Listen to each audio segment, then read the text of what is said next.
মেয়েটা চোখ বন্ধ করে শুয়ে আছে, তার গোলাপি ঠোঁটজোড়া কাঁপছে। আমি আর নিজেকে সামলাতে পারলাম না, আমার ঠোঁটজোড়া মেয়েটার ঠোঁটজোড়ার সাথে চুবিয়ে চুষতে লাগলাম। এবার গল্পে আসা যাক। আজ অনেক রাত হয়ে গেছে, আজকে মনে হয় বাসায় পৌঁছাতে পৌঁছাতে ভোর হয়ে যাবে। আশেপাশে কোনো গাড়িও দেখতে পাচ্ছি না। ধুর, কেন যে বন্ধুদের সাথে আড্ডা মারতে গেলাম, এখন নিজেরই পস্তাতে হচ্ছে। আর হারামি বন্ধুগুলাও ছাড়াতে চায় না, এসব ভাবছি। আর হাঁটতে হাঁটতে একটা বাস স্ট্যান্ডের সামনে এসে পড়ছি। দেখি এখানে কিছুক্ষণ দাঁড়াই, কোনো গাড়ি পাওয়া যায় কি না। ও, আপনাদের তো পরিচয়টাই দিলাম না। আমার নাম আলোক, বকাটে ছেলে। বাবার টাকা উড়াই আর বন্ধুদের সাথে আড্ডা মেরে খাই। উচ্চ মাধ্যমিক পাশ করছি। যাক, আর কিছু বলার প্রয়োজন মনে করি না, গল্পে আসা যাক। বাস স্ট্যান্ড দাঁড়িয়ে অপেক্ষা করছি বাসের জন্য। এমন সময় চোখ পড়লো একটা মেয়ের উপর। একটু অবাক হলাম, কারণ এত রাতে একটা মেয়ে, তাও আবার একা দাঁড়িয়ে আছে। অবাক করা বিষয় হলো মেয়েটা বোরকা পরে সুন্দরভাবে নাকাব করেছে। দেখে মনে হয় কোনো ভদ্রঘরের মেয়ে, কিন্তু এত রাতে কোনো ভদ্রঘরের মেয়েটা বাইরে থাকবে? দূর, দাঁড়িয়ে থাক, তাতে আমার কি। আমি পকেট থেকে মোবাইলটা বের করে টিপছিলাম আর মেয়েটার দিকে আর চোখে তাকাচ্ছিলাম। অনেকক্ষণ হয়ে গেল মেয়েটা দাঁড়িয়ে আছে। এখন প্রায় রাত 2টা বাজে।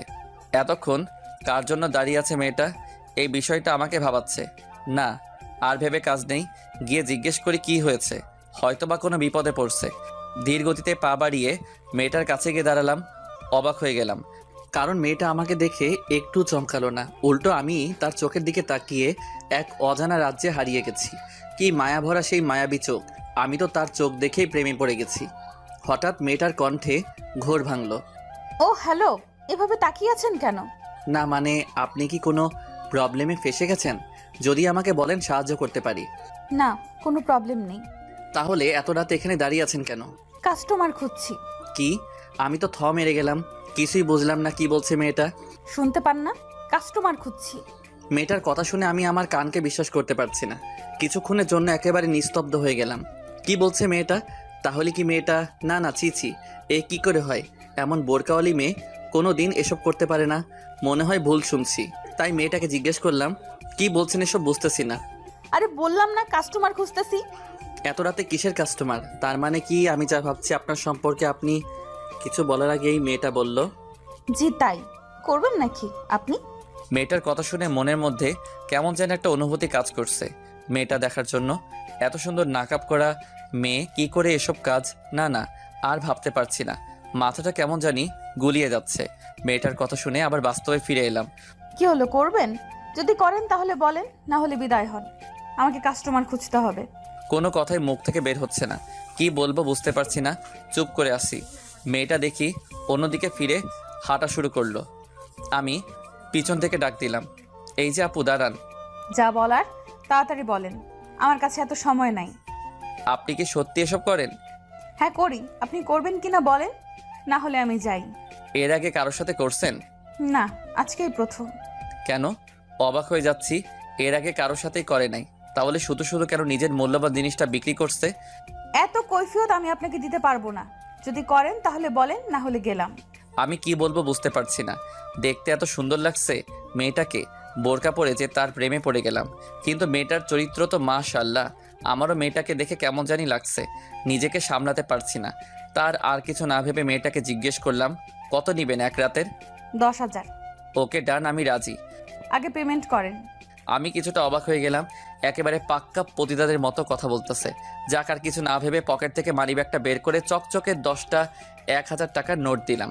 যেহেতু আমি বড়লোক বাবার একমাত্র সন্তান, তাই টাকার কোনো অভাব নাই। মেয়েটাকে নিয়ে হাঁটা শুরু করলাম। একসাথে হাঁটছি, নীরব। রাস্তাটা যেন আমার আর মেয়েটার দিকে তাকিয়ে হাসছে। আমার মনের মধ্যে মেয়েটাকে দেখার জন্য অস্থিরতা কাজ করছে। না জানি কেমন দেখতে, যেমনই দেখতে হোক, চোখগুলো আমার ক্রাশ। কিন্তু মেয়েটাকে তো আর পাবো না আজকের পর, তাই আজকেই ভোগ করে স্বাদ মিটিয়ে নিই। আর ওইদিকে মেয়েটা মনে মনে হয়তো অনেক কিছু ভাবছে। কি ভাবছে তা আমার অজানা, কিন্তু মেয়েটা অনেক ভয় পেয়ে আছে। সত্যি কি মেয়েটা আজ প্রথম এমন কাজ করতে যাচ্ছে? মনের মধ্যে হাজারো প্রশ্নের পাহাড় তৈরি হতে থাকে। তখনই মেয়েটা আমাকে বলল ওই দিকে যেতে। আমি কিছুটা অবাক হয়ে বললাম, কোন দিকে? তারপর মেয়েটা বলল তার সাথে যেতে। আমি মেয়েটার পিছন পিছন হাঁটা শুরু করলাম। কিছু দূর হাঁটতেই নিজেকে একটা ঘরে আবিষ্কার করলাম।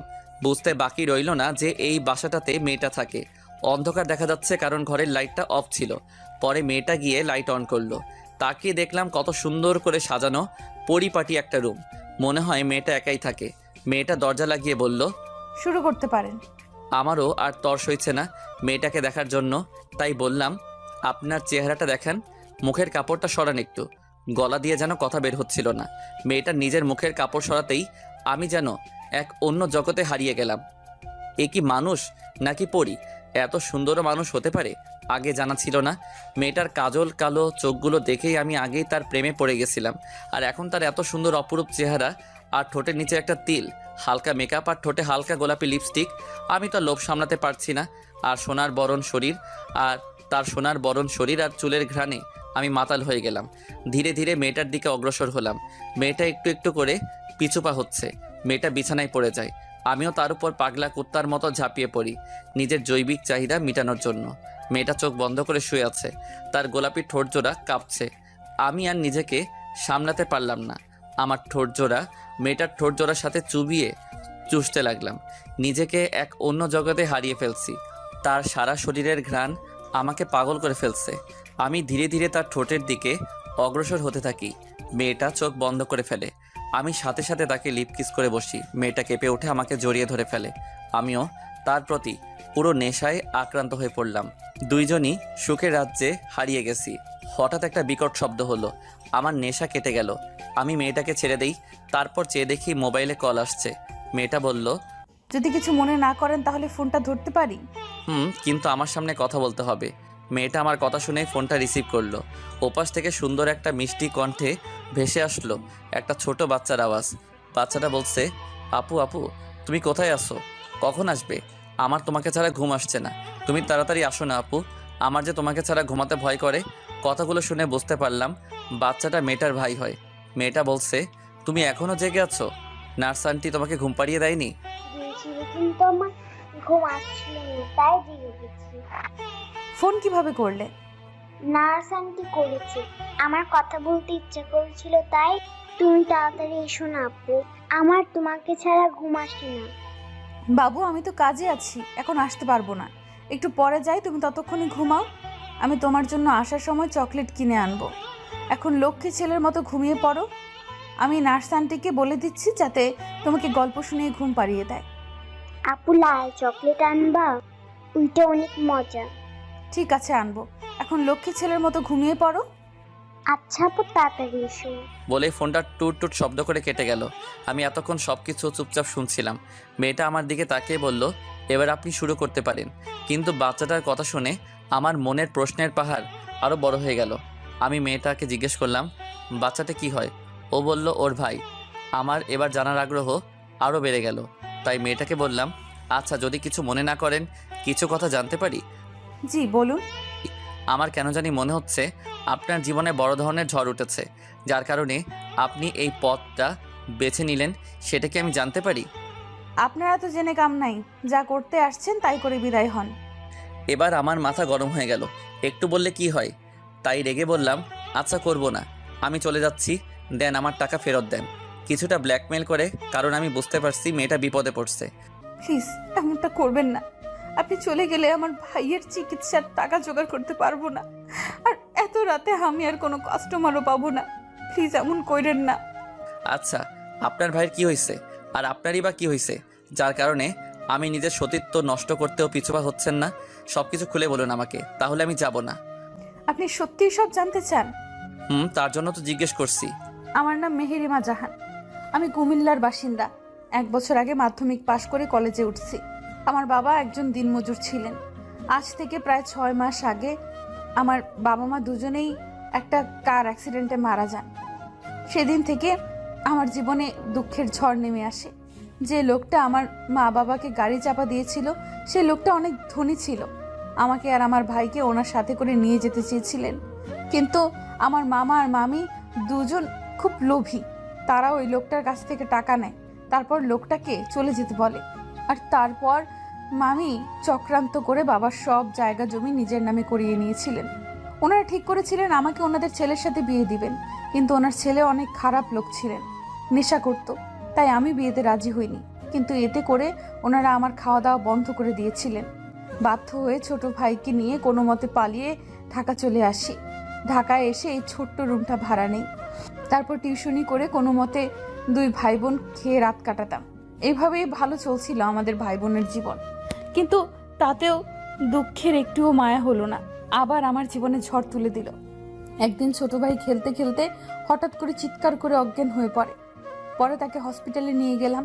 ডাক্তার বলছে ওর নাকি মাথায় ছোট্ট একটা টিউমার আছে। এটা অপারেশনের মাধ্যমে বের করতে হবে, না হলে দিন দিন আরো ব্যথা বাড়তে পারে, আর তাতে ভাইটা মারাও যেতে পারে। আমি ডাক্তারকে জিজ্ঞেস করেছিলাম কত টাকা লাগবে। ডাক্তার বলছে মিনিমাম 1 থেকে 1.5 লক্ষ টাকা লাগবে। কিন্তু আমি এত টাকা পাবো কোথায়, এটাই ভেবে পারছিলাম না। চাকরি খোঁজার অনেক চেষ্টা করছি, কিন্তু তারাও একই কাজ করতে চায় আমার সাথে। আমি রাজি হলে চাকরি দেবে, না হলে দেবে না, কিন্তু আমি রাজি হই না। দিন যেতে থাকে আর আমার ভাইটা মরণের সাথে লড়াই করতে থাকে। আপনি বলুন, অতটুকু একটা ছোট্ট বাচ্চা কি করে পারবে এত ব্যথা সহ্য করতে? তাই আর কিছু না ভেবে বেরিয়ে পড়েছি নিজের গায়ে পতিতার ছাপ লাগাতে। এতে আমার জীবন ধ্বংস হলেও আমার নিষ্পাপ ভাইটার জীবন বেঁচে যাবে। আমি ছাড়া এই দুনিয়ায় ওর আর আমার কেউ নাই। মেয়েটার কথা শুনে আমার বুকের ভেতরটা দুমড়ে মুচড়ে গেল। কেমন যেন একটা কষ্ট অনুভব করলাম। মানুষ এত নিষ্ঠুর কি করে হতে পারে? আমি মেয়েটার দিকে তাকিয়ে দেখি মেয়েটা এখনো কাঁদছে। তার চোখের নোনা জলগুলো তার চোখের কাজলের সাথে মিলে একটা খেলা করছে। আমি তাড়াতাড়ি করে পকেট থেকে রুমালটা বের করে মেয়েটার হাতে দিয়ে বললাম, নেন, এটা দিয়ে চোখের পানি মুছুন, কাঁদলে আপনাকে একটু ভালো দেখায় না। মেয়েটা রুমালটা হাতে নিয়ে চোখ মুছে কান্না করা বন্ধ করলো। আচ্ছা চলেন, এখন তো আপনার জৈবিক চাহিদা পূরণ করার পালা। আমি মেয়েটার এমন কথা শুনে সত্যি অবাক না হয়ে পারলাম না। কেউ এতটা নিচে নামতে পারে? নিজের ভাইকে বাঁচানোর জন্য জানা ছিল না। আমি মেয়েটার গলার শব্দে আবার বাস্তবে ফিরে এলাম। কি হলো আপনার, কি ভাবছেন? আচ্ছা, যদি কিছু মনে না করেন একটা কথা বলি। জি বলুন। আমি এরপর যা বলছি মেয়েটা তা শোনার জন্য মোটেও তৈরি ছিল না। আচ্ছা আপনি এবার আপনার কাজ শুরু করেন, আমি আর আপনাকে বাধা দেব না। আমার জীবনে প্রথম আপনি সেই পুরুষ যে আমার এত কাছে এসেছে। চাইলে এখন আপনি আমার গায়ে পতিতার ছাপ বসিয়ে দিতে পারেন, পরে আবার টাকা ফেরত চাইতে পারবেন না, কারণ টাকাটা আমার খুব প্রয়োজন। আমি কি বলবো কিছুই বুঝতে পারছিলাম না। একদিকে মেয়েটা আমার স্বপ্নের সেই রাজকুমারী, যাকে আমি মনে প্রাণে কাছে চাইছি, তবে সেটা স্বপ্নই ছিল এতদিন। আজ এত কাছে পেয়েও কি আমি তাকে হারিয়ে ফেলবো? তবে কি সে শুধু আজকে রাতটাই আমার? ভাবনাতে পড়ে গেলাম। না না, এই কিছুতেই হতে পারে না। এই মেয়েকে আমি সারা জীবন পাশে চাই। যেই মেয়ে ছোট ভাইয়ের জন্য নিজের সতীত্ব বিলি করতে রাজি, সেই মেয়ে আর যাই হোক প্রতারক হতে পারে না। এই মেয়ের মন যে জয় করতে পারবে, জীবনের বিনিময় হলেও তাকে আগলে রাখবে। না না, একে হারাতে পারবো না। তাহলে আমার যে কি হবে তা আমি নিজেই জানি না। প্রথম দেখায় যাকে ভালোবেসে ফেলেছি তাকে কি করে হারাতে দিতে পারি? মনের মধ্যে হাজারো ভাবনার ঢেউ তুলছে। চুপ করে বসে থাকতে দেখে মেয়েটা বলল, কি হলো, কি ভাবছেন? কই কিছু না তো। দেখুন, আমার কাছে বেশি সময় নেই, ভোর হতে আর অল্প সময় বাকি আছে। তারপর কিন্তু আর কিছু করতে পারবেন না বলে দিলাম।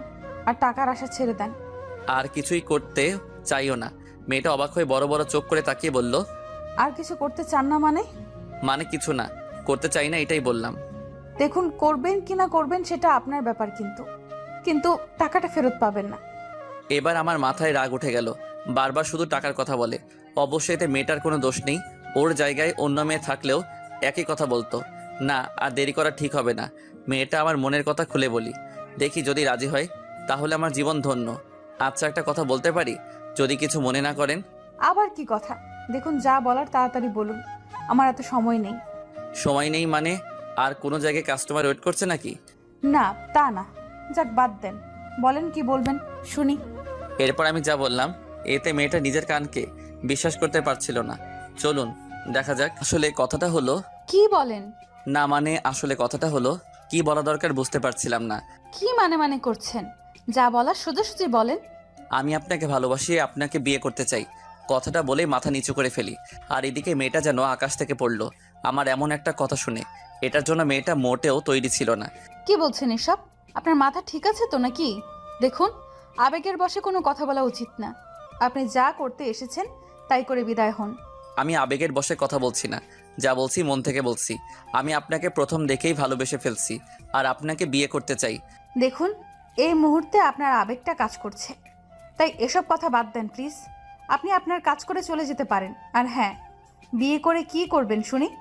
যেটা বিয়ে করে পাবেন সেটা তো বিয়ের আগেই পেয়ে যাচ্ছেন, তাহলে আর বিয়ে করবেন কেন? তাও আবার আমার মতো একটা ফতিতার সাথে। মেয়েটার এমন কথা শুনে ভীষণ রাগ উঠল। মন চেয়েছিল কষিয়ে 2টা থাপ্পড় দিতে। আরে হেতিকে ভালোবাসি বলে মুখে যা আসে তাই বলে যাবে নাকি? দেখুন, বিয়ে মানে যে সেক্স করা তা কিন্তু নয়। বিয়ের আরও অনেক ভালো দিক আছে। আমি আপনাকে আমার সারা জীবনের সুখ দুঃখের সাথী বানাতে চাই। বলেন, হবেন কি আমার পথ চলার সাথী? মেয়েটা কি বলবে বুঝতে পারছে না। কি বলা উচিত তার এখন? মেয়েটা একটা ভাবনার মধ্যে ডুবে গেল। একটা আপত্তিকর ছাপ দেখতে পাচ্ছিলাম তার মুখে। মেয়েটা বলল, আমি আপনাকে বিয়ে করতে পারবো না। আপনি যা করতে এসেছেন তাই করে চলে যান। এতে মেয়ের উপর কোনো দয়া দেখানোর দরকার নেই। এসব শুনে আমার মাথায় আরও বেশি গরম হয়ে যায়। নিজেকে আর আটকে রাখতে পারি না। ঠাস করে মেয়েটার গালে চড় বসিয়ে দেই। মেয়েটা গালে হাত দিয়ে বসে আছে। বুঝতে পারলাম চড়টা খুব জোরেই লেগেছে, কারণ চড় খেয়ে মেয়েটা বিছানার কোণে ছিটকে পড়ে। আমি এমন কিছু করব সে স্বপ্নেও ভাবতে পারে নাই। ওই, তুই নিজেকে কি মনে করিস? হ্যাঁ, রেগে তুই তাই করে বলা শুরু করছি। তোকে প্রথম দেখে ভালোবেসে ফেলছি, তাই তোর এত কথা সহ্য করছি। নয়তো তোকে খুন করে কখন চলে যেতাম। এখন বল, বিয়ে করবি কি না? না, করবো না আপনাকে বিয়ে। হাসছেন কেন? তুই যদি এখন আমাকে বিয়ে করতে রাজি না হোস, তাহলে কাল সকাল হওয়ার আগে তোকে পুলিশ এসে ধরে নিয়ে যাবে। আমি পুলিশকে বলবো তুই একটা বেশ্যামি। তাই বলছি, চুপচাপ মেনে নে। আমি তোকে সত্যিই ভালোবেসে ফেলছি, আর আমাকে বিয়ে করে তোর ভাইও বেঁচে যাবে। না প্লিজ, এমনটা করবেন না। আমি আপনার দুটি পায়ে পড়ি, পুলিশকে ডাকবেন না। তাহলে আমার ভাইটার কি হবে? ওইটুকু একটা বাচ্চার প্রতি দয়া করেন, পুলিশকে ডাইকেন না। আপনার দুটি পায়ে ধরি। সাথে সাথে আমার পায়ে হাত দিয়ে ধরে বসে। তোর জায়গা আমার পায়ে নয়, তোর স্থান আমার মনে। তুই কিছু চিন্তা করিস না। তোর ভাইয়ের অপারেশনের সমস্ত দায়িত্ব আমার। কিন্তু তোকে আমাকে বিয়ে করতে হবে, না হলে আমি পুলিশ ডাকতে বাধ্য হব। না না, এটা কইরেন না প্লিজ। নিজের অজান্তেই আমার মুখে একটা হাসি ফুটে ওঠে। আমি মেয়েটার গালে হাত দিয়ে তার চোখের পানি মুছে দেই। তারপর তার কপালে আলতো করে একটা চুমু খাই আর বলি, যাও এখন শুয়ে পড়ো। খেয়াল করলাম তার গালটাতে চড় মারার ফলে হাতের 5 আঙ্গুলের ছাপ বসে গেছে। কিন্তু আপনার পরিবার কি আমার মতো একটা এতিম মেয়েকে মেনে নেবে? এই চুপ! কে বলছে তুমি এতিম? আমি আছি না তোমার সাথে? খবরদার, খবরদার আর নিজেকে এতিম বলবে না। কথাটা শোনার পর মেয়েটা হাউমাউ করে কেঁদে ফেললো। কাঁদুক, সে আজকেই তার জীবনের শেষ কান্না। আর কোনো দিন তাকে কাঁদতে দিব না। আমি তার চোখের পানি মুছে দিয়ে বললাম, যাও গিয়ে শুয়ে পড়ো। রাত অনেক হয়েছে, সকালে তোমার ভাইকে দেখতে যেতে হবে তো। মেয়েটা কোনো কথা না বলে বিছানার এক কোণে গুটিসুটি মেরে শুয়ে পড়ে। আমি একটা বালিশ আর চাদর নিয়ে নিচে বেঁধেতে বিছানা করে শুয়ে পড়ি। কিছুক্ষণ পর হঠাৎ কারো চিৎকারের বিকট শব্দে আবার ঘুম ভেঙে গেল। মেয়েটা কোনো কথা না বলে চুপচাপ বিছানার এক কোণে গিয়ে শুয়ে পড়ল। খেয়াল করলাম মেয়েটা বালিশে মুখ লুকিয়ে কাঁদছে। আমার মন চাইছিল ওকে শক্ত করে জড়িয়ে ধরে বলি, কেঁদো না, আমি আছি তোমার পাশে। কিন্তু সেই অধিকারটুকু এখনো পাইনি। তাই আর কিছু না বলে আমি একটা বালিশ আর চাদর নিয়ে মাটিতে বিছানা পেতে শুয়ে পড়ি। এখনো কান্নার গুনগুন আওয়াজ শোনা যাচ্ছে। কি করব বুঝতে পারছি না। এখন কি আমার ওকে সান্ত্বনা দেওয়া উচিত হবে? মনে মনে ভাবছি, মেয়েটাকে এইভাবে জোর করে বিয়ে করা কি ঠিক হচ্ছে নাকি? না না, যা করছি ঠিকই করছি। পতিতা হয়ে সমাজে বসবাস করার চেয়ে আমার বউ হয়ে থাকা অনেক ভালো। এমনিতেই মেয়েটা সব কিছু হারিয়ে নিঃস্ব। এখন তার শেষ সম্বলটা যদি হারিয়ে পতিতার পরিচয় জীবন কাটায়, তাহলে হয়তো বেশি দিন বাঁচবে না। আর এমনিতে আমি ওকে প্রথম দেখেই ভালোবেসে ফেলেছি। ও শুধু আমার।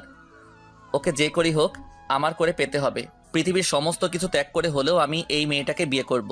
এসব ভাবতে ভাবতে কখন যে ঘুমিয়ে পড়লাম টেরই পেলাম না। একটু পর হঠাৎ একটা চিৎকারের শব্দ শুনে আমার ঘুম ভেঙে গেল। আমি রীতিমতো ভয় পেয়ে লাফিয়ে উঠছি। উঠে দেখি মেয়েটা ভয়ে চুপসে গেছে। আমি ওর কাছে তাড়াতাড়ি করে গিয়ে ওকে জড়িয়ে ধরি, আর মেয়েটাও আমাকে শক্ত করে জড়িয়ে ধরে ফেললো। আমার বুঝতে আর বাকি রইল না যে মেয়েটা স্বপ্ন দেখে ভয় পাইছে। কি হলো, কোনো খারাপ স্বপ্ন দেখলে নাকি? আমার আমার আমার ভাই কোথায়? ওকে দেখতে পাচ্ছি না।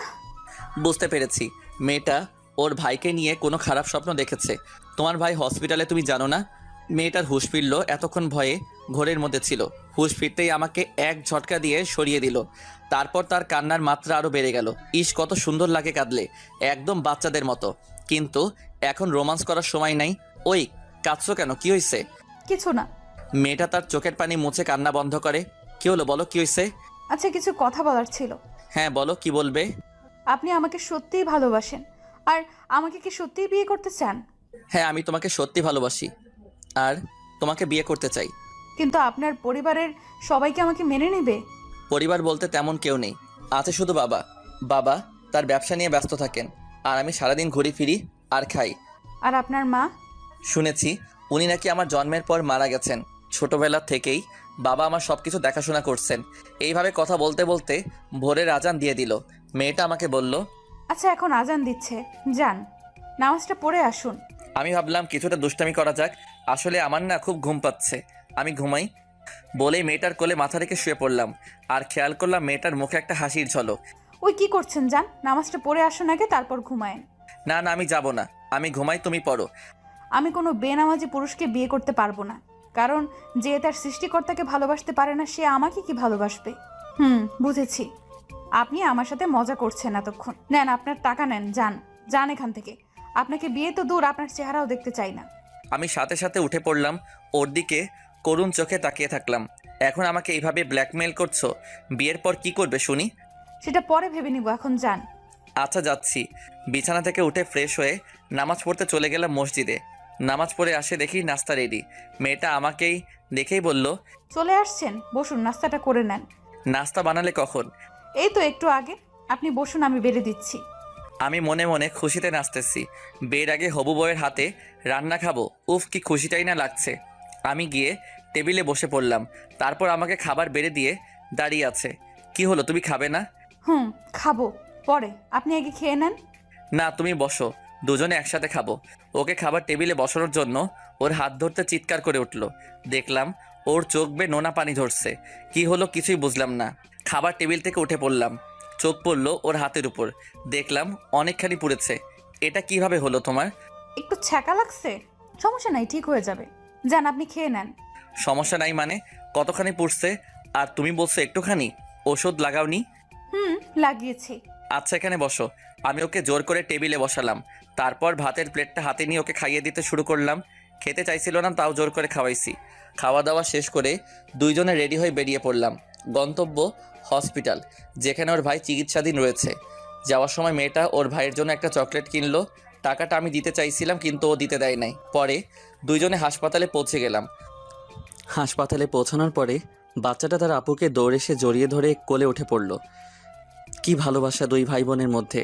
বাচ্চাটা ওর বোনকে চুমু খেলো, আর মেয়েটাও একই কাজ করলো। আমি শুধু তাকিয়ে তাকিয়ে দেখছিলাম তাদের ভালোবাসার এই রঙটা। সত্যি কি আজকের যুগে এমন মেয়ে আর একটাও আছে যে নিজের ভাইয়ের জন্য নিজের সতীত্বকে বিলি করতে পারে? আমার জানা মতে আজকের যুগে এমন মেয়ে আর একটাও মেয়ে নেই। এই গল্পে এই এক পিসি আছে। তারপরও বাচ্চাটার চোখ পড়ল আমার উপর। আপু, আপু, ওই আঙ্কেলটা কে? বাচ্চাটার মুখে আঙ্কেল শব্দটা শুনে আমি তো থ মেরে গেছি। বলে কি পুচকোটা, আমি আর আঙ্কেল এখনো বিয়েই করলাম না, আর দাড়িও তো নেই। শিওর হওয়ার জন্য গালে আরেকবার হাত দিয়ে দেখলাম দাড়ি উঠছে কিনা। না, কোনো দাড়ি নেই।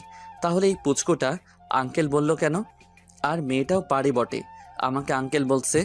আরও মুচকি মুচকি হাসি দিচ্ছে। যা আজকে মনে হয় বুড়ো হয়ে গেলাম। ওই আঙ্কেলটা তোমাকে দেখতে আসছে। আমার আর কিছু করার নাই। বাচ্চাটা তার আপুর কোল থেকে নেমে গেল। তারপর আমার কাছে আসলো। আমি হাঁটু গেড়ে তার সামনে বসলাম। আঙ্কেল, আঙ্কেল, আপনি সত্যি আমাকে দেখতে এসেছেন? হ্যাঁ, তোমার জন্যই তো আসছি। তার আগে তুমি আমাকে ভাইয়া বলে ডাকো। তোমার জন্য একটা গিফট আছে। কি গিফট আঙ্কেল? দেন না, দেন। উফ, আবার আঙ্কেল? ভাইয়া বলো, তাহলে দিব। আচ্ছা দেন, আগে দেখি। চোখ বন্ধ করো তোমার। বাচ্চা মানুষ তো, তাই বলার সাথে সাথে চোখ বন্ধ করে ফেলে। আমি একবার মেয়েটার দিকে তাকিয়েছিলাম, খেয়াল করছি মুচকি মুচকি হাসছে। এবার চোখ খুলো। পকেট থেকে একটা কিটক্যাট বের করে তার চোখের সামনে ধরি। ওয়াও আঙ্কেল, এত বড় চকলেট, এটা আমার জন্য? ধুর ছাই, বাচ্চাটা তো মহাপাজি, কিছুতেই কথা শুনছে না। আবারও আঙ্কেল বলছে, হ্যাঁ এটা তোমার জন্য, কিন্তু তোমাকে দিব না। কথাটা শোনা মাত্র বাচ্চাটার মুখটা কালো হয়ে গেল। মাথা নিচু করে দাঁড়িয়ে রইল, কোনো কথা বলছে না। আরে কি হলো তোমার? এমন মুখ গোমড়া করে দাঁড়িয়ে রইল কেন? এই চকলেটটা তোমার, তোমার জন্যই তো এনেছি। কিন্তু তার আগে ভাইয়া ডাকো একবার। বাচ্চাটা খুশি হয়ে আমাকে জড়িয়ে ধরে বলে, সত্যি এটা আমার জন্য? তোমার জন্য, কিন্তু এখন থেকে ভাইয়া বলে ডাকবা, কেমন? কথাটা বলে বাচ্চাটার হাতে চকলেটটা ধরিয়ে দিলাম। সাথে সাথে বাচ্চাটা আমার গালে চুমু দিয়ে বলল, থ্যাংক ইউ ভাইয়া, তুমি অনেক ভালো। তাই তুমিও অনেক ভালো। আচ্ছা ভাইয়া, এই চকলেটটা অনেক দামি তাই না? বেশি না, একটু। ও আচ্ছা, তাহলে এটা নিয়ে নেন, এটা আমার লাগবে না। আমি অবাক হয়ে গেলাম। কেন কেন চকলেটটা কি তোমার ভালো লাগে নাই? ভালো লাগছে, কিন্তু আমার আপু বলছে দামি জিনিস আমাদের মতো গরিবের কপালে জুটে না। আর চকলেটটা এত দামি, এর টাকাও আপু দিতে পারবে না। তাই বলছি এটা নিয়ে নেন, আমার একটাতেই হবে। বাচ্চাটা এমন একটা কথা শুনে আমার মাথা গোলাতে শুরু করলো। আমি একবার মেয়েটার দিকে তাকিয়ে দেখলাম মেয়েটার মুখখানিও কালো হয়ে গেছে। সত্যি কতটা কষ্টে না এতদিন জীবন যাপন করছে। যা, এই বাচ্চাটাও বুঝতে পেরে গেছে টাকার মূল্য। দুনিয়াতে সব টাকারই খেলা। হঠাৎ বাচ্চাটার ডাকে আবার ধ্যান ভাঙলো।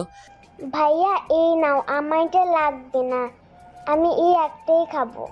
আরে, এটার টাকা তোমাকে দিতে হবে না। দোকানদার তোমার সাথে দেখা করতে এসেছি শুনে এমনি একটা দিয়ে দিছে। তুমি নাকি চকলেট খুব ভালোবাসো, তাই তো তোমার পছন্দের লাল চকলেটটা দিল। সত্যি বলছো? সত্যি। এখন যাও, গিয়ে শুয়ে আরাম করে খাও। ওকে ভাইয়া। বলেই সাথে সাথে আমার গালে আর একটা চুমু দিয়ে দৌড়ে ওর আপুর কাছে চলে গেল। ওর আপু মানে মেয়েটা তাকে বেডে বসিয়ে দিয়ে চকলেট খেতে বলল। বাচ্চাটা মহা আনন্দে চকলেট খাচ্ছিল। মেয়েটা আমার সামনে এসে দাঁড়ায়, বলল, চকলেট কখন কিনলেন? আমি তো দেখলাম না। তোমাকে না বলে কিনেছি। বললে কি কিনতে দিতে, তাই না বলে লুকিয়ে কিনছি। ও আচ্ছা। হুঁ, এখন চলো কোথায়? ডাক্তারের কাছে, দেখি আর একবার কি বলে তা নিজের কানে শুনি। মেয়েটাও আর কোনো আপত্তি করলো না। তার ভাইকে বলে আসলো কোথাও যেন না যায়, আর যেন দুষ্টমি না। আর বাচ্চাটা মাথা নাড়িয়ে হ্যাঁ সুযোগ জবাব দিল, কারণ পুচকোটা চকলেট খাওয়ায় ব্যস্ত। আমি আর মেয়েটা যেতে যেতে কথা বলছি, কিন্তু ডাক্তারের কেবিনে ঢুকেই খেলাম এক ধাক্কা। অবাক হয়ে গেলাম। কারণ কেন জানেন? চলুন দেখা যাক। আসতে পারি স্যার? আসুন। ডাক্তারকে দেখে আমি পুরো থ মেরে গেলাম, কারণ ডাক্তারটা আমার আব্বুর বন্ধু আর আমাদের ফ্যামিলি ডাক্তার। আরে, এ তো দেখছি আলোক, বাবা জীবন। এতদিন কই থেকে এলে? আঙ্কেল, আপনি এখানে কিভাবে? 6 মাস হলো বদলি হয়ে এসেছি। তা তোমার বাবার কি খবর? সে এখন কেমন আছে? আর তুমি হঠাৎ কি মনে করে? আমার আর আঙ্কেলের আলাপ দেখে মেয়েটা অবাক হয়ে তাকিয়ে থাকে, কোনো কথা বলে না। জি আঙ্কেল, আব্বু ভালো আছে। আসলে হয়েছে কি আঙ্কেল, আমি ওর ভাইয়ের ব্যাপারে একটু জানতে চেয়েছিলাম। কি হয়েছে এর ভাইয়ের? ও, এই কথা। আচ্ছা বসো, বলছি। দুইজনেই চেয়ারে বসে পড়লাম। তারপর ডাক্তার আঙ্কেল আমাকে সব খুলে বললেন। বেশি কিছু না, একটা অপারেশন করালে ঠিক হয়ে যাবে। আঙ্কেল, আপনি যা করার করুন, যত টাকা লাগে আমি দেব, কিন্তু বাচ্চাটা যেন কোনো ক্ষতি না হয়। আচ্ছা, চিন্তা করো না, আমি পার্সোনালভাবে এই ব্যাপারটা হ্যান্ডেল করব। তাহলে আঙ্কেল, আপনি যত তাড়াতাড়ি সম্ভব অপারেশনটা শুরু করে দিন। আমরা তাহলে এখন উঠি। কি, এইমাত্র তো এলে আর এখনই বলছো উঠি? যে চা নাস্তা খেয়ে যাও। না আঙ্কেল, আজ না অন্য দিন। বলে আমরা উঠে হাঁটা শুরু করলাম। মেয়েটার মুখের দিকে একবার তাকিয়েছিলাম, ঘন কালো কুয়াশায় যেন তার সুন্দর মুখটা ঢেকে গেছে। কোনো কথা বলছে না, চুপচাপ। আমি কেবিন থেকে বের হওয়ার আগেই ডাক্তার আঙ্কেল আমাকে ডাক দিল। বাবা আলোক, শোনো। আমি আর মেয়েটা দুজনেই দাঁড়িয়ে পড়লাম। পিছন ফিরে তাকিয়ে বললাম, জি আঙ্কেল বলুন। ডাক্তার আঙ্কেল চেয়ার থেকে উঠে এসে আমার কানের কাছে ফিসফিস করে বলছে, এটা করবে শুনি? দেখি কি করা যায়। চালিয়ে যাও বাবা, তোমাদের দুজনকে বেশ ভালো মানিয়েছে। আমি আর কিছু বললাম না, শুধু একটু হেসে চলে আসলাম। কিন্তু এদিকে মেয়েটার মন এখনো খারাপ, হয়তো তার ভাইয়ের কথা ভাবছে। কি হলো, কি ভাবছো? মেয়েটা চমকে গেল। কই কিছু না তো। চুপচাপ যে, কোনো কথা বলছো না যে? এমনি। আর কোনো কথা বলল না। আমি আর কিছু জিজ্ঞেস করলাম না, কারণ জানি এর মন ভালো নেই। পরের দুইজনে বাচ্চাটার কাছে গেলাম। আমি মেয়েটাকে বললাম, শোনো, আমি কিছুক্ষণের জন্য একটু বাসায় থেকে ঘুরে আসি, বাবার সাথে কিছু কথা আছে তো তাই। মেয়েটা ওর ছোট ভাইয়ের পাশে বসে মাথায় হাত বুলিয়ে দিচ্ছিল। আচ্ছা। আর কিছু বলল না, হয়তো লজ্জাবোধ কাজ করছে তাই। আচ্ছা, তাহলে আমি এখন আসি। চিন্তা করো না, আমি বিকাল হওয়ার আগেই চলে আসবো।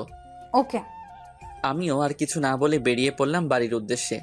গাড়িতে বসে বসে ভাবছি বাবাকে আজ সব কিছু খুলে বলবো। তিনি নিশ্চয়ই আমার কথা রাখবেন। আরও অনেক কথা ভাবতে ভাবতে বাড়িতে এসে পৌঁছালাম। কিন্তু কে জানতো যে বাড়িতে আমার জন্য একটা সারপ্রাইজ অপেক্ষা করছে। গেটে গিয়ে টোকা দিতেই দারোয়ান কাকা গেট খুলে দিল, আর সাথে একটা চিঠি আর বাসার চাবিও দিল। মেয়েটির কাছ থেকে বিদায় নেওয়ার আগে মাথায় একটা দুষ্টবুদ্ধি খেলে গেল, কিন্তু কি আর করার, জানি সে প্রশ্রয় দেবে না। তাই হসপিটাল থেকে বাসার উদ্দেশ্যে বেরিয়ে পড়লাম। বাসে উঠে বসলাম। মনের মধ্যে এই 2 দিনে মেয়েটিকে নিয়ে অনেক স্বপ্ন এঁকে ফেলছি। যে করেই হোক এই স্বপ্নগুলোকে আমার পূরণ করতেই হবে। মেয়েটিকে ছাড়া যে আমি এক মুহূর্ত ভাবতে পারছি না। সারাদিন শুধু ওর কথাই মনে পড়ে। এটাই হয়তো সত্যিকারের ভালোবাসার টান। বেশ বুঝতে পারছি মেয়েটার মন এখনও খারাপ, কারণ চলে আসার সময় ওর মুখটা কেমন কালো হয়ে গিয়েছিল। আর এদিকে বাড়িতে গিয়ে প্রথমে বাবাকে সব কিছু খুলে বলবো ভাবছি। ভাবতে ভাবতে গাড়ি থেকে নেমে বাসার সামনে আসলাম। তারপর গেটে টোকা দিতেই দারোয়ান কাকা গেট খুলে দিল। আলোক বাবা, তুমি কালকে সারা রাত কোথায় ছিলে জানো? বড় সাহেব কত চিন্তা করছিল তোমার জন্য। বন্ধুদের সাথে ছিলাম কাকা, কিন্তু এতে চিন্তা করার কি আছে? আমি তো বাবাকে বলেই গিয়েছিলাম যে আমি রাতে বাড়িতে নাও ফিরতে পারি। এই নাও, বড় সাহেব এগুলো তোমাকে দিতে বলেছিল। এগুলো কি? আর বাবা কোথায়? বড় সাহেব কয়েকদিনের জন্য দেশের বাইরে গেছেন। যাওয়ার আগে এই কাগজ আর চাবিটা দিয়ে গেছেন। আমি আর কিছু বললাম না, নর্মালিভাবে বিহেভ করলাম। তারপর চাবিটা আর কাগজটা হাতে নিয়ে বাড়ির ভিতরে চলে গেলাম। ঘরে গিয়ে ঢুকতেই কেমন যেন ফাঁকা ফাঁকা লাগছে, চারিদিকে নিস্তব্ধতা কাজ করছে। তারপর ঘরে জানালা খুলে দিলাম, বাইরের একটু ঠান্ডা বাতাস বইছে। এরপর আমি আমার রুমে গেলাম। টেবিলের উপর কাগজ আর চাবিটা রেখে ফ্রেশ হতে চলে গেলাম। ফ্রেশ হয়ে বেরিয়ে এসে একটু বিছানায় হেলান দিতে চোখ পড়ল সেই কাগজটার উপরে। তাই আর দেরি না করে তাড়াতাড়ি কাগজটা হাতে নিয়ে খুলে পড়তে শুরু করলাম। পড়তে পড়তে হঠাৎ করে বুকের ভিতরটা কেমন যেন দুমড়ে মুচড়ে গেল। চলুন দেখা যাক কী লেখা আছে কাগজটিতে। ডিয়ার আলোক, হঠাৎ করে একটা জরুরি মিটিংয়ের জন্য 1 মাসের জন্য আমাকে দেশের বাইরে যেতে হচ্ছে। তোমাকে কথাটা কাল রাতেই বলবো ভাবছিলাম, কিন্তু তুমি সারা রাত বাড়িতে ফিরোনি। খুব ভোরে আমাকে দেশ ছেড়ে যেতে হবে, তাই রাতে তোমাকে ফোন করেছিলাম কথা বলার জন্য, কিন্তু তোমার ফোন অফ ছিল। জানি না এভাবে আর কতদিন চলবে। যাই হোক, বাবা নিজের খেয়াল রাখবে। সময় হলে আমি তোমাকে ফোন করব।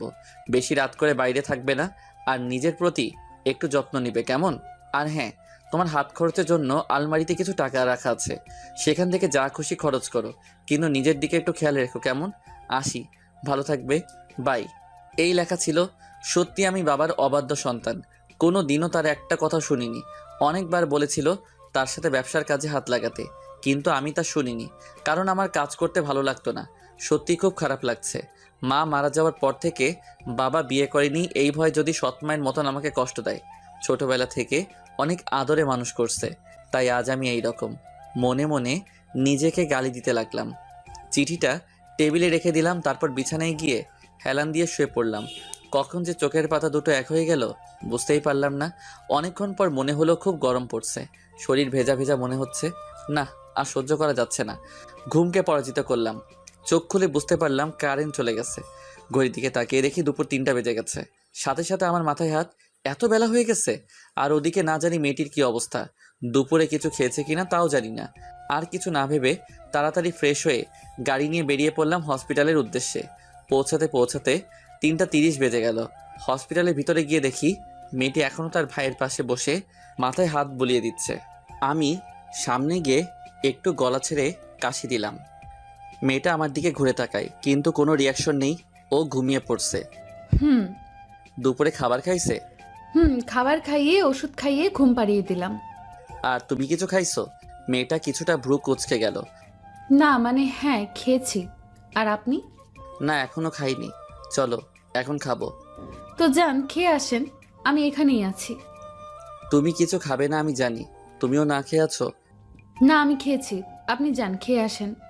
জানি মেয়েটার মনের অবস্থা ভালো নেই, কিন্তু না খেয়ে থাকলে তারও শরীর খারাপ করতে পারে। দেখো, মিথ্যা বলে লাভ নেই। আমি জানি তুমি কিছু খাওনি। মেয়েটা হয়তো মনে মনে ভাবছে যে আমি কিভাবে জানলাম যে না খেয়ে আছি। না মানে আসলে পরে খেয়ে নেব, আপনি খেয়ে আসুন। না, তুমি না খেলে আমিও খাবো না। আর জানো, আমি ক্ষুধা সহ্য করতে পারি না, কিন্তু তুমি তো খাবে না, তাই না? তাহলে আমিও খাবো না, এতে আমার মরণ হয় হোক। বলে একটা চেয়ারে বসে পড়লাম। মেয়েটা বসা থেকে উঠে আমার সামনে এসে দাঁড়ালো। দেখুন, জেদ করবেন না প্লিজ। আমার ভাইটাকে রেখে এখন আপনার সাথে কিভাবে যাব বলুন? হঠাৎ যদি উঠে পড়ে, আমাকে দেখতে না পেলে কান্নাকাটি শুরু করবে। আমি জানি মেয়েটারও খিদা লাগছে, কিন্তু মুখ ফুটে কিছু বলতে পারছে না। সব মেয়েরা এমনই হয়, মনের ভিতরে লুকানো কথা কোনোদিনও মুখ ফুটে বলবে না। কিন্তু তোমার ভাই তো এখন ঘুমাচ্ছে, চিন্তা করো না, ওর উঠে পড়ার আগে আমরা চলে আসব। আর উঠে পড়লে ওর নার্স আন্টি তো আছেই দেখে রাখার জন্য, তাই না? তাই প্লিজ চলো আমার সাথে। অনেক জোরাজুরি করার পর রাজি করালাম। একজন নার্সকে বাচ্চাটার সামনে রেখে দুজন বেরিয়ে পড়লাম। হসপিটালের সিঁড়ি দিয়ে নামছিলাম দুজনে, হঠাৎ করে মেয়েটা পায়ে হোঁচট খেয়ে প্রায় পড়ে যাওয়ার মতো অবস্থা হয়। আমি তাড়াতাড়ি করে ধরে ফেলি, এতে মেয়েটা কিছুটা লজ্জাবোধ করে আর পায়ে একটু আঘাত পায়। হাঁটতে পারছে না মেয়েটা, হয়তো পায়ে একটু বেশি ব্যথা পাইছে। আমার কাঁধে হাত রেখে হাঁটা শুরু করলো, কিন্তু এমন করে খুঁড়িয়ে হাঁটলে সন্ধ্যা হয়ে যাবে। আর এদিকে আমার খিদেই প্রাণ যায়। দূর চাই কি করব বুঝতে পারছি না। হঠাৎ করে মাথায় একটা শয়তানি বুদ্ধি এলো। মেয়েটার দিকে তাকিয়ে একটু হাসি দিয়ে মেয়েটাকে কোলে তুলে ফেললাম। ওরে বাবা রে, কি ভারী রে, দেখে বোঝা যায় না কিন্তু পুরাই ময়দার বস্তা। আমি এমন কিছু একটা করব তা মেয়েটা কখনো ভাবিনি। লজ্জায় সে তার চোখ বন্ধ করে ফেলে। আমি আস্তে আস্তে করে মেয়েটাকে নিয়ে নামছি। কি রোমান্টিক সিন দেখলে আপনাদেরও হিংসা হবে, যেমন হিংসা হয়েছিল হাসপাতালের মানুষগুলোর। হ্যাঁ, হসপিটালের সবাই আমার দিকে ড্যাব ড্যাব করে তাকিয়েছিল। তাকিয়ে থাক, তাতে আমার কি? আমি তো আমার হউকে কোলে নিয়েছি। অবশেষে মেয়েটাকে গাড়িতে বসিয়ে দিলাম, তারপর গাড়ি চালানো আরম্ভ করলাম। গাড়ি চালানোর সময় মেয়েটার দিকে একবার তাকিয়ে দেখি লজ্জায় মেয়েটার মুখখানি লাল হয়ে গেছে। আর আমার তো হাসতে হাসতে দম যায়, কিন্তু তাও নিজের হাসিকে কন্ট্রোল করলাম, কারণ এখন যদি হাসি তাহলে কপালে দুঃখ আছে। মেয়েটা চুপচাপ বসে আছে আর আমি গাড়ি চালাচ্ছি। কি হলো, কিছু বলছো না যে? আপনি আমাকে ওভাবে কোলে নিলেন কেন? তুমি তো হাঁটতে পারছিলে না, তাই। এরপর থেকে আমার পারমিশন ছাড়া আমাকে ওইভাবে কোলে নেবেন না, বুঝছেন? ওকে, আমি মনে মনে বলছি, দাঁড়াও না একবার, শুধু বিয়েটা করে নিই, তারপর তোমাকে দেখাবো কে কার পারমিশন নিয়ে কি করবে। এমন টাইট দিমো জীবনেও ছুটতে পারবা না। আচ্ছা, তোমার পায়ে কি খুব ব্যথা করছে? না। আর কোনো কথা বললাম না। গাড়িটা একটা বড় রেস্টুরেন্টের সামনে পার্ক করলাম, তারপর দুজনে ভিতরে গিয়ে বসলাম। আমি তার দিকে মেনু কার্ড এগিয়ে দিয়ে বললাম, কি খাবে তা অর্ডার করতে। কিন্তু সে বলল, আপনারা যা খুশি অর্ডার করুন।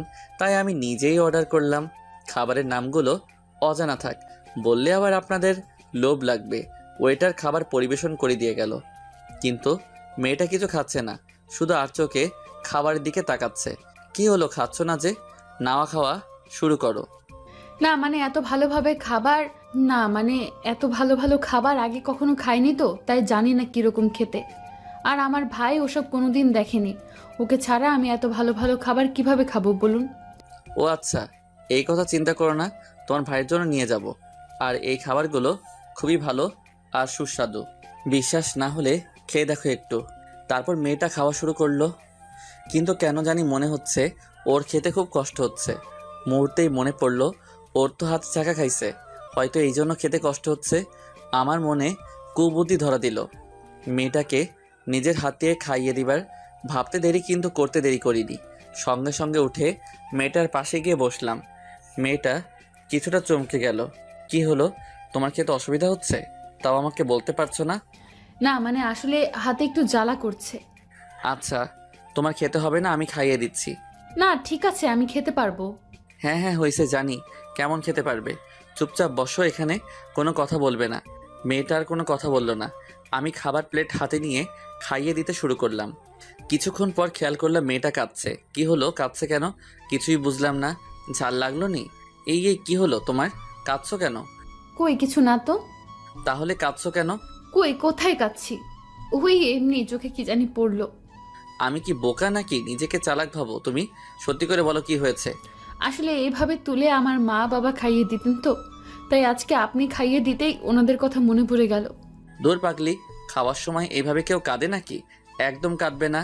ওনারা সব সময় তোমার পাশে আছে, তোমাদের জন্য সব সময় দোয়া করে। আর তোমরা যদি এইভাবে ভেঙে পড়ো তাহলে যে ওনাদের আত্মা কষ্ট পাবে। হুম। আচ্ছা, এবার লক্ষ্মীমের মতো হা করো আর একদম কাঁদবে না। পুরো খাবারটা শেষ করতে হবে। তোমাকে আরো মোটু হতে হবে, কারণ আমি চিকন চাকন মেয়ে পছন্দ করি না, বুঝলা? কথাটা শুনেই মেয়েটার মুখের হাসির ঝলক দেখতে পেলাম। কি সুন্দর মায়াবী হাসি। বারবার এই হাসির ওপরে আমি ক্রাশ খাই। ওকে খাওয়ানোর পরে নিজেও খেয়ে নিলাম, তারপর বিল মিটিয়ে দিলাম। পরে আবার মন চাচ্ছিল মেয়েটাকে কোলে নেই, কিন্তু সে তো মানা করে দিছে, তাই নিতে পারলাম না। কিন্তু তাও আমার কাঁধে হাত রেখে আস্তে আস্তে হেঁটে হেঁটে গাড়ির ভিতরে গিয়ে বসলো। আমি গাড়ি চালাতে শুরু করলাম। মাঝপথে মেয়েটা বলল, ওই প্লিজ প্লিজ গাড়িটা থামান প্লিজ। কেন, কি হয়েছে? আহ, এত কথা না বলে থামান না। আর কোনো আপত্তি না করে মারলাম ব্রেক। ওই গাড়িটা একটু থামান প্লিজ। কেন, কি হলো? আহা, থামান না, এত কথা বলছেন কেন? আমি আর কোনো আপত্তি না করে মারলাম ব্রেক। গাড়িটা থেমে গেল। আমি আর মেয়েটা দুইজনেই গাড়ি থেকে নামলাম। এখন আবার কোথায় যাবে? ওই যে দেখেছেন, একটা রাস্তার ওই পাশে আর একটা মাঠ আর একটা পুকুর দেখা যাচ্ছে, ওইখানে একটু নিয়ে যাবেন প্লিজ। কেন? আসলে আমার পুকুর পাড়ে বসে থাকতে খুব ভালো লাগে, নিয়ে চলুন না প্লিজ। বেশিক্ষণ থাকবো না, একটু পর চলে আসবো। আমি আর কিছু না ভেবে মেয়েটাকে সাথে করে নিয়ে গেলাম পুকুর পাড়ে। সেখানে একটা খোলা জায়গায় দুজনে বসে পড়লাম। দুজনের মধ্যে নিস্তব্ধতা বিরাজমান, কেউ কারোর সাথে কথা বলছে না। মেয়েটা আপন মনে কিছুক্ষণ পুকুরের পানির দিকে তাকিয়ে রইল। ওইখানেই পাশে একটা ঝালমুড়িওয়ালা লোক ঝালমুড়ি বিক্রি করছিল। আমি তাকে জিজ্ঞেস করলাম ঝালমুড়ি খাবে কিনা। সে মাথা নাড়িয়ে হ্যাঁ সূচক জবাব দিল। পরে আমি ঝালমুড়ি এনে তার হাতে দিলাম। আমিও খেতে লাগলাম। ঝালমুড়ি খাওয়া শেষ, আর কিছুক্ষণ বসে রইলাম। আচ্ছা চলেন, এবার যাওয়া যাক। না, বসো, তোমার সাথে কিছু কথা আছে। জি বলুন। সত্যি করে একটা কথা বলবা? তুমি কি সত্যি আমাকে মন থেকে বিয়ে করতে রাজি হইছো, নাকি? মেয়েটা আমার এমন প্রশ্ন করাতে কিছুটা আটকে উঠল। কি বলবে সে নিজেই জানে না। সত্যি কথা বলতে কি, আমি আপনাকে বিয়ে করতে চাইনি, কিন্তু আপনি আমাকে পুলিশে ধরিয়ে দেবার ভয় দেখিয়ে রাজি করিয়েছেন। আমি কি বলবো কিছুই বুঝতে পারছিলাম না। মাথাটা ঘুরাচ্ছে। সত্যি কি তুমি আমাকে পছন্দ করো না? না। আমাকে কি ভালোবাসা যায় না? কেন যাব না? আপনার মতো ছেলেকে আজকাল সব মেয়েরাই পছন্দ করে, সব মেয়েরাই আপনার মতো জীবনসঙ্গী চায়। তাহলে তুমি কেন আমাকে ভালোবাসতে পারবে না? জানি না, কিন্তু আমি আপনাকে বিয়ে করলেও মন থেকে হয়তো কোনোদিন স্বামী হিসেবে মেনে নিতে পারবো না, কারণ বিয়েটা আমার ইচ্ছার বিরুদ্ধে হয়েছে। থাক, আর বলতে হবে না। আমি আর কিছুই বলতে পারলাম না। বুকের ভেতরটা কেমন যেন ব্যথা অনুভব করলাম, যার জন্য এত কিছু করছি শুধুমাত্র তার ভালোবাসা পাবো বলে। কিন্তু সে, ছি, আমিও বোকা। হয়তো মেয়েটা অন্য কাউকে ভালোবাসে। কিছু না জেনে আমারও মেয়েটার মায়ায় পড়া উচিত হয়নি। কিন্তু এখন কি করব? বড্ড বেশি ভালোবেসে ফেলছি যে। কিভাবে ভুলবো আমি তাকে? হয়তো পারবো না। না, আর মেয়েটার কাছে থাকা ঠিক হবে না। ওর যত কাছে থাকবো তত ওর মায়ায় পড়ে যাবো। তার থেকে ভালো হবে ওর থেকে দূরে সরে যাওয়ার। এসব ভাবতে ভাবতেই চোখের কোণে নোনা জলগুলো বেরিয়ে আসছিল। ওকে বুঝতে না দিয়ে মাথাটা ঘুরিয়ে চোখের পানিটা মুছে ফেললাম। মনে মনে বলতে লাগলাম, খুব ভালোবাসি তোমাকে। হয়তো আজকে আমাদের শেষ দেখা। আর কিছু না বলে আমি উঠে হাঁটা শুরু করলাম। মেয়েটা অবাক হয়ে তাকিয়ে রইল, কারণ তাকে দেখে হাঁটা শুরু করছি।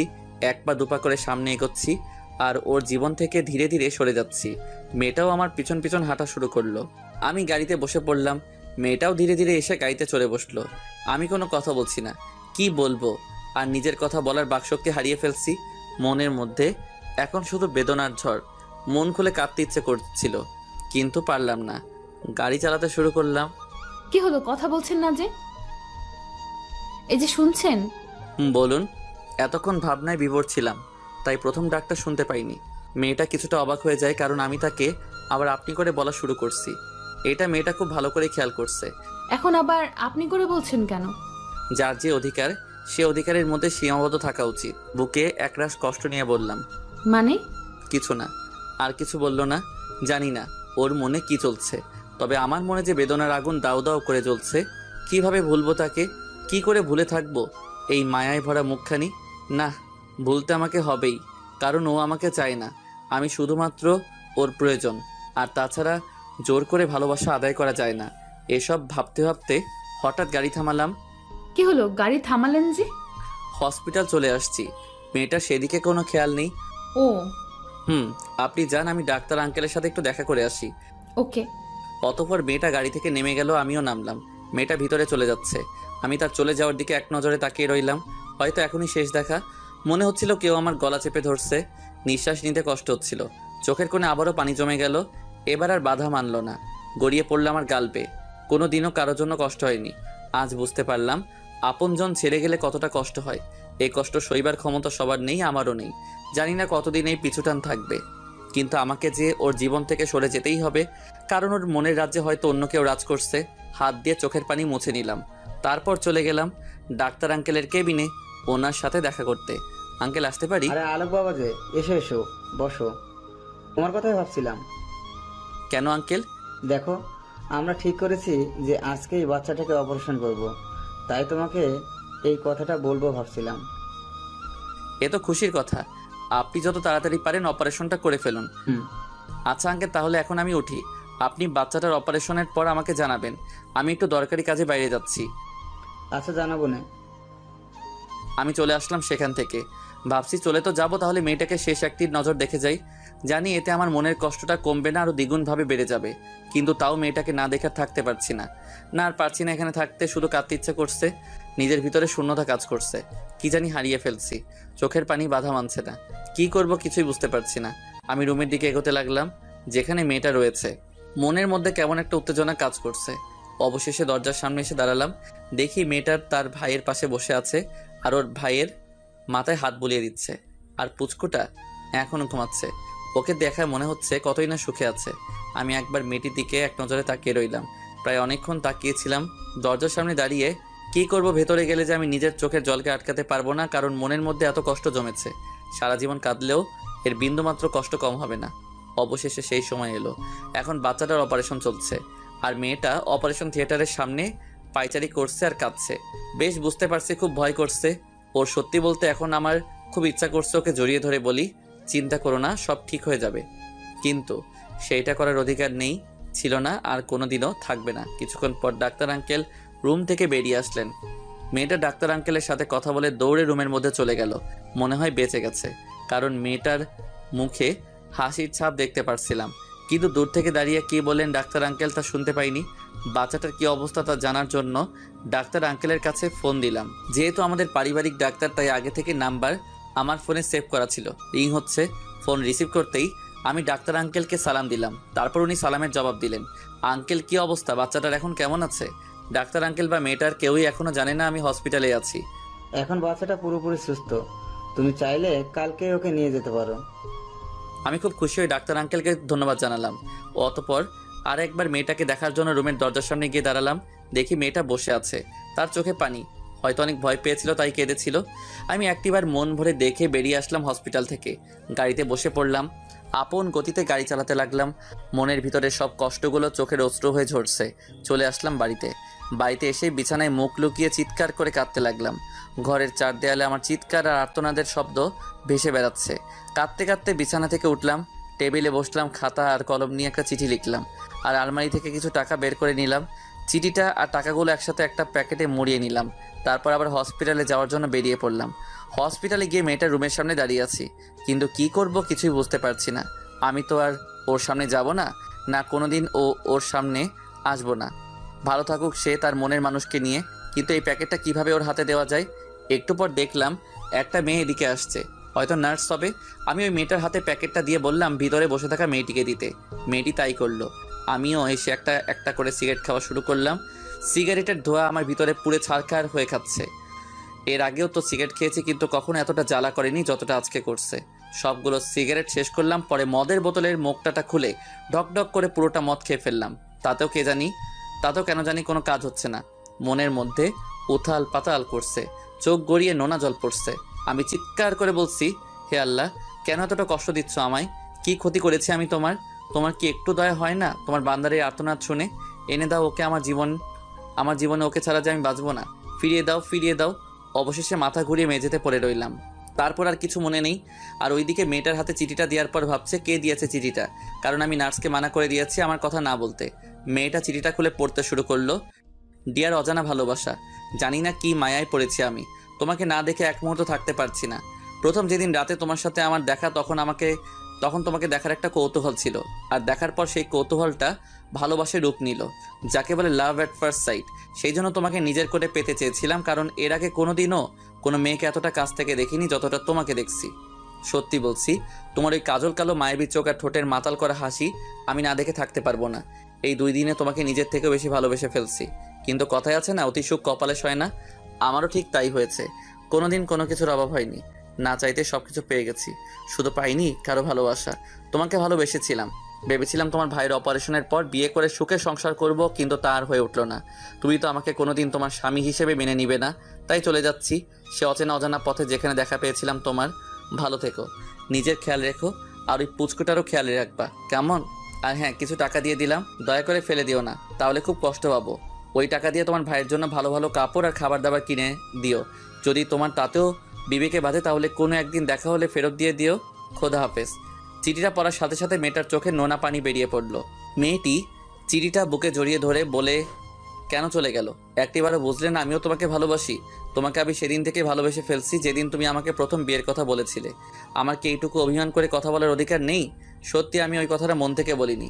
ফিরে আসো তুমি, প্লিজ একটিবার ফিরে আসো। আমাকে একটিবার সুযোগ দাও। আমি আর কোনো দিনও তোমার সাথে অভিমান করব না। প্লিজ ফিরে আসো। পরের দিন কে যেন এত সকালে ঘরের বেল বাজাচ্ছে। বেল বাজানোর শব্দে আমার জ্ঞান ফিরে আসে। খুব বুঝতে পারলাম এখনও নেশাটা কাটেনি। খুব ঘুম পাচ্ছে, চোখ তুলে তাকাতে পারছি না। ঘুম ঘুম চোখে দরজার সামনে গিয়ে দরজা খুলতেই ঠাস ঠাস করে 2টা চরের শব্দ শুনতে পারলাম।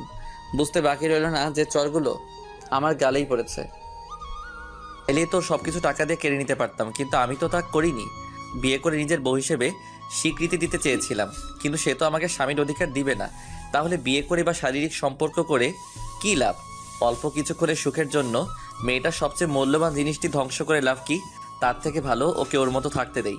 কোনো একদিন হয়তো বুঝতে পারবে আমি ছাড়া আর কেউ তাকে তার নিজের থেকে বেশি ভালোবাসতে পারবে না। এসব ভাবতে ভাবতে 2 চোখের কোণায় অশ্রু জমে গেল। খানিকক্ষণ পর সেগুলো গালপে টপ টপ করে পড়তে লাগলো। জীবনটা কত আজব, তাই না? যাকে সব থেকে বেশি আপন ভেবেছিলাম আর যার জন্য আমি পাগল ছিলাম, সেই মেয়েটি আজকে আমাকে পর করে দিছে। যাক, সে ভালো থাকুক, এটাই আমি চাই। হঠাৎ মাথাটা যেন কেমন জানি ঘোরাচ্ছে। কিছু দেখতে পারছি না কেন, আর চারদিকে এত অন্ধকার কেন? আস্তে আস্তে সব কিছু অন্ধকার হারিয়ে গেল। আমি ঘুমিয়ে গেলাম হঠাৎ। তাই ঘুমন্ত মানুষকে প্রায় মৃত ব্যক্তির ন্যায় বলা হয়ে থাকে। এইদিকে মেয়েটির চিঠিটা বুকে জড়িয়ে ধরে কান্নায় ভেঙে পড়ল, আর এইদিকে আমি নিজেকে নেশায় মাতিয়ে তুলেছি, যে নেশা আমাকে সম্পূর্ণভাবে গ্রাস করে ফেলেছে। চোখে চোখে সব কিছু ঝাপসা দেখছি। মনের মধ্যে শুধু বারবার ওই মেয়েটার মুখ।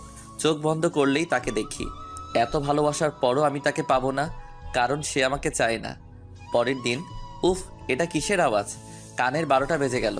বুঝতে পারলাম কেউ দরজায় কড়া নাড়ছে, কিন্তু এত সকালে আবার কে এলো? আব্বু তো দেশে নেই। তাহলে কি ওনার কোনো চেনা পরিচয় লোক নাকি অন্য কেউ? ধুর, ঘুমের 12টা বেজে গেল। যাই দেখি কে এই মহান ব্যক্তি যে এই 7 সকালে আমার ঘুম ভাঙাতে কলিং বেলের সাথে যুদ্ধ করছে। আর এদিকে কলিং বেলটা বারবার বেজেই চলেছে। আরে আসছি রে বাবা, এবার থাম, বেলটা নষ্ট করে ফেলবি নাকি? অতপর আমি আস্তে আস্তে হেঁটে দরজার সামনে গিয়ে দাঁড়ালাম। অতপর দরজাটা খোলার জন্য রেডি হয়েছি। দরজাটা খোলার সাথে সাথে ঠাস ঠাস করে 2টা চরের শব্দ শুনতে পারলাম। কানের নিচে হালকা হালকা ব্যথা লাগছে কেন? তাহলে কি চর 2টা আমার গালেই পড়ছে? হ্যাঁ, তাই তো, আমার গালেই পড়ছে। কিন্তু মারলো কে? কার এত বড় সাহস আমাকে আমার বাড়িতে এসে মারে? কিছু বুঝে ওঠার আগেই ঠাস করে আর একটা পড়ল। নিজেকে সামলাতে পারিনি, মেঝেতে পড়ে রইলাম। তারপর কি হয়েছে কিছু মনে নেই। অনেকক্ষণ পর চোখ করে নিজেকে বিছানায় আবিষ্কার করলাম। এ কি, আমি তো আমার রুমে, কিন্তু এখানে এলাম কিভাবে? ঘড়ির দিকে তাকিয়ে দেখি দুপুর হয়ে গেছে। মাথাটাও কেমন যেন ব্যথা করছে। কি হয়েছিল? ধীরে ধীরে সব মনে পড়ল। কে আমাকে চর মারলো? কার এত বড় সাহস যে আমাকে চর মারে? চেঁচিয়ে বললাম। হঠাৎ পাশে থেকে একটা কথা সুর ভেসে আসলো। কথাটি ছিল, আমি মেরেছি।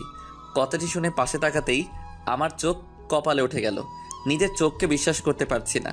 সত্যি দেখছি নাকি স্বপ্ন? শিওর হওয়ার জন্য চিমটি কাটলাম নিজের হাতে। আউচ, না সত্যি দেখছি। পাশে দাঁড়িয়ে আছে আমার বোরকাওয়ালি থুক্কু।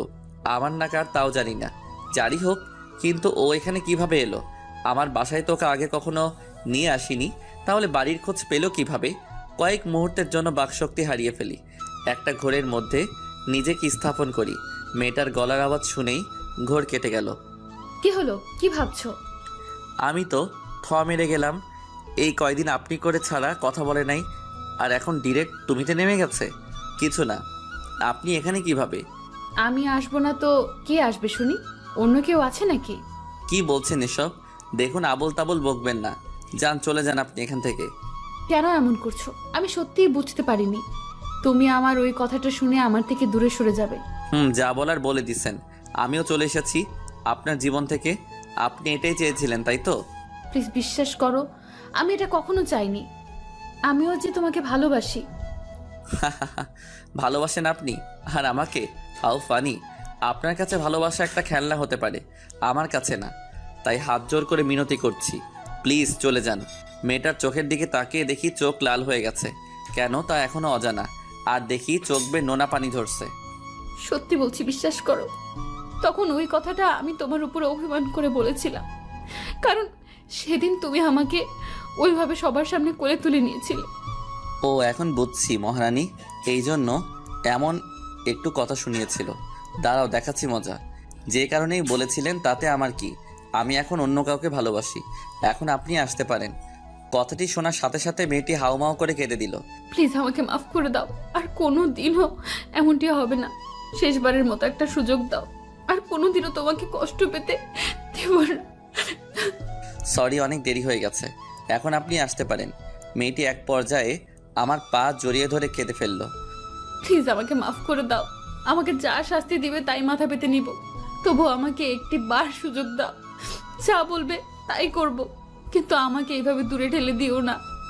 আমি যে তোমাকে বড্ড বেশি ভালোবাসি, বিশ্বাস করো। কথাটি শোনার পর বুকের ভেতরটা কেমন জানি দুমড়ে মুচড়ে গেল। না, আর বাড়াবাড়ি করা ঠিক হবে না। এতে ওর শরীরের ক্ষতি হতে পারে। একদিনেই চেহারার কি হাল করেছে। না থাক, আর অভিনয় করতে হবে না। এই এই কি করছো? উঠো বলছি, পাছাড়ো। না, ছাড়বো না। প্লিজ আমাকে মাফ করে দাও। দরকার হলে আমি সারা জীবন তোমার চাকরানি হয়ে থাকবো, তবু আমাকে তাড়িয়ে দিও না। কথাটা শুনে ভীষণ রাগ উঠল। চাকরানি করার জন্য কি ভালোবেসেছি নাকি? আবাল মাইয়া। ওই ওট বলছি, পাছাড় আমার, না হলে এক্ষুনি ঘাট ধাক্কা দিয়ে বাড়ি থেকে বের করে দিব। কথাটা শুনে মেয়েটা আরো জোরে কাঁদতে লাগলো। আমি তাকে উঠিয়ে নিলাম। মাথা নিচু করে দাঁড়িয়ে আছে আর ফুপিয়ে ফুপিয়ে কাঁদছে। পাগলি একটা, তোর উপর কি আমি রাগ করে থাকতে পারি বল? আর কোনোদিনও ওইসব কথা বলবি না, কেমন? মেয়েটি আমাকে সঙ্গে সঙ্গে জড়িয়ে ধরে, বেশ শক্ত করে জড়িয়ে ধরছে দেখছি। জড়িয়ে ধরেই কাঁদছে পাগলিটা। বিশ্বাস করো, ওই কথাটা অভিমান করে বলেছিলাম। যদি জানতাম তুমি কষ্ট পাবে তাহলে ওই কথাটা কোনোদিনও বলতামই না। তুমি আমাকে মাফ করে দাও প্লিজ, আর কোনো দিন এইসব বলবো না। মাফ করতে পারি, তার আগে কিছু কথা আছে। আমাকে মারলা কেন? আরো শক্ত করে জড়িয়ে ধরছে। এমন মনে হচ্ছে যেন কেউ আমাকে ওর কাছ থেকে দূরে সরিয়ে নিয়ে যেতে চাচ্ছে, কিন্তু ও ওর সবটুকু শক্তি দিয়ে আগলে রাখার চেষ্টা করছে। আমাকে ছেড়ে চলে এসেছিলে কেন? জানো, কালকে সারা রাত ঘুমাইনি, তোমার কথা ভেবে কাঁদছি। আর জানো, আমার ভাইয়ের যখন অপারেশন চলছিল তখন তোমাকে অনেক খুঁজেছি। আমার তখন অনেক ভয় করছিল। তোমাকে পাশে আশা করেছিলাম, কিন্তু তুমি কোথাও ছিলে না। কেন চলে গিয়েছিলা? জানো কত ভয় পাইছি। এর জন্য কি 3টা চর মারার দরকার ছিল? বেশ করেছি। এরপর চলে যাওয়ার কথা বললে ঠ্যাং ভেঙে ঘরে বসিয়ে রাখবো। ওরে বাবারে, কি বলছো এসব? তাহলে তো কোথাও যেতে পারবো না দেখছি। কোথাও যেতে দিলে তো? কিন্তু আমার একটা শর্ত আছে, মানলে থাকবো, না মানলে এখনই চলে যাব। মেয়েটি আমাকে ছেড়ে দিল। কি শর্ত বলো? যা বলবে তাতে রাজি, তবুও ছেড়ে যাওয়ার কথা বলবে না। সত্যি যা বলবো তাই করবা? করব। বলো কি করতে হবে? আমাকে চর মারছো, এর জন্য শাস্তি পেতে হবে। যা শাস্তি দেবে মাথা পেতে নেব। বলো কি শাস্তি প্রাপ্য আমার? আমি একটা শয়তানি হাসি দিয়ে বলি, যে চরগুলো মারছো অনেক ব্যথা পাইছি। এর শাস্তি হলো আমি যতক্ষণ চাইবো ততক্ষণ কিস করতে হবে আমাকে। যা দুষ্টু, খালি শয়তানি বুদ্ধি। করবা কিনা বলো? পারবো না। তাহলে গেলাম বাই বলেই পেছন মুখ ফিরে হাঁটা শুরু করলাম। তখনই পেছন থেকে মারলো এক টান। ওপাশ ফিরতেই মেয়েটা আমার ঠোঁটের সাথে তার সুন্দর ঠোঁটজোড়া মিলিয়ে দিয়ে ধরে রাখলো। দুইজনে সুখের রাজ্যে হারিয়ে গেলাম। প্রায় 10 মিনিট পর ছেড়ে দিল। আমি তো শেষ, আমার দম যায় যায়। আর এদিকে তাকিয়ে দেখি মেয়েটা হাসছে। আমি অবাক না হয়ে পারছি না, আমার অবস্থা খারাপ হয়ে গেছে। আর ওর কিছুই হয়নি, ওই হাসছো কেন? তোমার অবস্থা দেখে। পাজি মেয়ে একটা। এই আমি পাজি না, বুঝছো? যা চাইছো তাই দিছি, আরো লাগলে বলো। না থাক, আচ্ছা, আমার গালটা লাল হয়ে গেছে আর কানের পাশে এখনো ব্যথা করছে। কি খাও বলো তো, এত জোরে কেউ থাপ্পড় মারে? কই দেখি দেখি, কোথায় ব্যথা করছে দেখি। এই তো গালে। ও সত্যি অনেক জোরে লাগছে। আচ্ছা ওষুধ দিচ্ছি। মেয়েটার সাথে সাথে আমার 2 গাল কিস করে ভরিয়ে দিল। এটা কি ওষুধ দিলা? মিষ্টি ওষুধ। কেন ভালো লাগে নাই? আরো লাগবে নাকি? তোমার একটু শরম করে না বুঝি? কেন শরম করবে শুনি? আমি আমার স্বামীকেই তো দিছি, এত শরমের কি আছে? হুঁ, তোমাকে আর বিয়ে করব না। বিয়ের আগে এত মারলা, বিয়ের পর না জানি আমার কি অবস্থা করবে। সমস্যা নাই, আদরও বেশি বেশি করব। যাও তাহলে, তোমাকে বিয়ে করব না।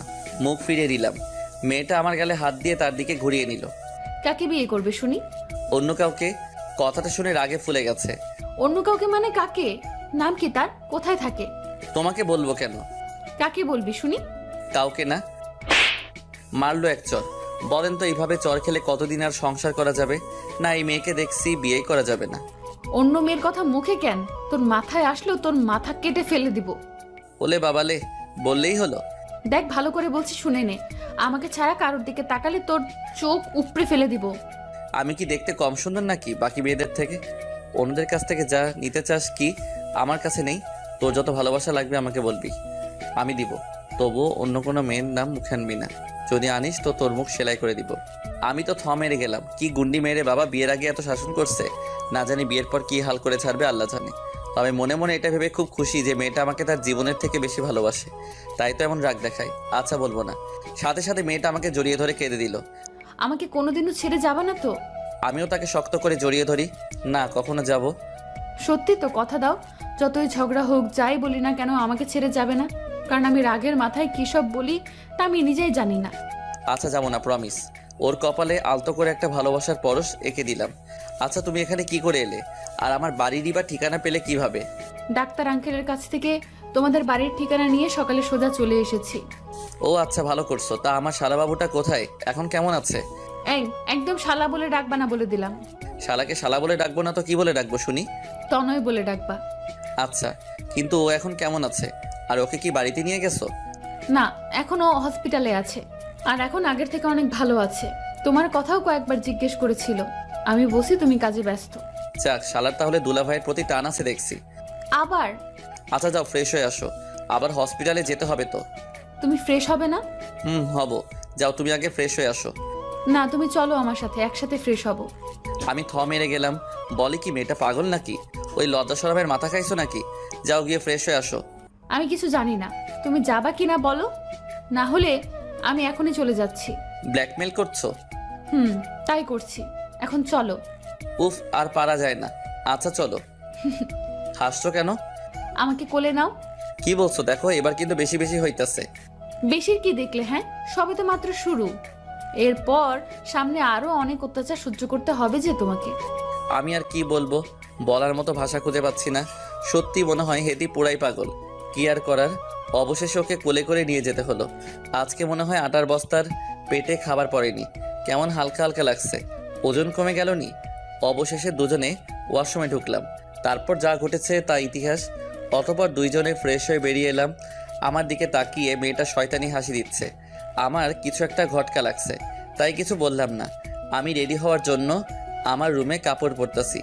এমন সময় হুট করে মেয়েটার সামনে এসে দাঁড়ালো। আমি লজ্জায় মাথা ঘুরিয়ে নিলাম। ওই, তুমি এখানে কেন? দেখছো না আমি রেডি হচ্ছি? তাই তো দেখছি। আমি ঝটফট করে রেডি হয়ে নিলাম। তারপর পেছন ফিরে দেখি মেয়েটা আয়নার সামনে দাঁড়িয়ে চুল আঁচড়াচ্ছে। আমি মুগ্ধ। সেই রূপ দেখে কি মায়াবী মুখখানি, যা কোনোদিনও ভুলার নয়। আমি ধীরে ধীরে ওর সামনে গিয়ে ওকে পিছন থেকে জড়িয়ে ধরলাম। কোমরে হাত দিতেই ও ওর চোখ বন্ধ করে ফেললো। আর আমি ওর চুলের ঘ্রাণে মাতাল হয়ে গেলাম। ধীরে ধীরে কানের কাছে আমার মুখটা নিয়ে বললাম, আই লাভ ইউ। সঙ্গে সঙ্গে ও আমাকে পিছনে মুখ ফিরে খুব শক্ত করে জড়িয়ে ধরলো। I love you too. বেশ কিছুক্ষণ এইভাবে জড়িয়ে ধরে থাকি দুজন দুজনকে। অতঃপর দুজনে বেরিয়ে পড়লাম হসপিটালে যাওয়ার জন্য। যাওয়ার সময় রেস্টুরেন্টে দুপুরের খাবার খেয়ে নেই, আর ওই পুচকুটার জন্য অনেকগুলো চকলেট কিনলাম। অবশেষে দুইজনে হসপিটালে পৌঁছে গেলাম। পুচকুটার কাছে যেতেই পুচকুটা আমাকে বলে, ভাইয়া ভাইয়া তুমি কোথায় ছিলে? কেন? জানো আমি তোমাকে কত মিস করেছি। তাই এই নাও। চকলেটের প্যাকেটটা তার হাতে দিতেই মহা খুশি, যেন রাজ্য জয় করে ফেলছে। অতঃপর পুচকুটা চকলেট খেতে শুরু করে দিল। খুব ভালোবাসে তো চকলেট, তাই আর দেখলে তর্স হয় না। আমি মেয়েটাকে বলছি, আজকে থেকে তুমি আর তোমার ভাই আমার সাথেই থাকবে। কোথায়? কোথায় আবার? আমার বাসায়। না, এটা সম্ভব না। কেন, কি হয়েছে? দেখো, আমি এমনিতেই সমাজে অনেক বদনাম কামাইছি, আর বদনাম হতে চাই না। এতে বদনামের কি আছে? আমি কিছুই বুঝতে পারছি না। আমি একটা অবিবাহিত মেয়ে, আর তুমিও অবিবাহিত। আমরা দুজনে একসাথে এক বাসায় কোন পরিচয়ে থাকবো বলতে পারো? ও আচ্ছা, এই কথা। চিন্তা করো না, আমি এখনই এর ব্যবস্থা করছি। কি করবে শুনি? সেটা কালকে জানতে পারবে। আজকে চলো আমরা কোথাও ঘুরে আসি। বেড়ানোর কথা শুনে পুচকুটা লাফিয়ে ওঠে। যাবে তোমরা? আমিও যাব। আমাকেও নিয়ে চলো। আমার এখানে থাকতে আর একটু ভালো লাগে না। এই, চুপচাপ বস। ভাইয়া, আমি মেয়েটাকে ধমক দিয়ে বলি, উফ, ওকে বকছো কেন? ঠিকই তো বলছে, ওইটুকু বাচ্চা কি করে একা থাকবে? তনয়, তুমি চিন্তা করো না তো। দরকার হলে তোমার আপুকে রেখে তোমাকে নিয়ে যাব। তনয় সাথে সাথে আমার কোলে উঠে পড়ে আর ওর আপুর দিকে তাকিয়ে হাসে। বাহ বাহ, ভাইয়াকে পেয়ে আপুকে ভুলে গেলি? আমি আর তনয় দুইজনেই হেসে ফেলি। তারপর আমরা সবাই বেরিয়ে পড়লাম। সবাই মিলে হসপিটাল থেকে বেরিয়ে পড়লাম। বের হওয়ার আগে ডাক্তার আঙ্কেলের সাথে একবার দেখা করেছিলাম, কারণ পরে যদি আবার বাচ্চাটার কোনো প্রকার শরীর খারাপ হয় তাই। ডাক্তার আঙ্কেল বলছেন দরকার হলে ফোন করতে। তাই আর দেরি না করে সবাই বেরিয়ে পড়লাম ঘুরতে যাওয়ার জন্য। আজকে চারপাশের প্রকৃতিতে কেমন একটা সৌন্দর্য বিরাজ করছে। আমার মনে হচ্ছে আজকে আমি পৃথিবীতে সবথেকে সুখী মানুষ। আমার আর কিচ্ছু চাওয়ার থাকবে না যদি ওকে পাই। আপন মনে গাড়ি চালাচ্ছি, আর মেয়েটি আর ওর ভাই দুইজনে আজকে খুব খুশি।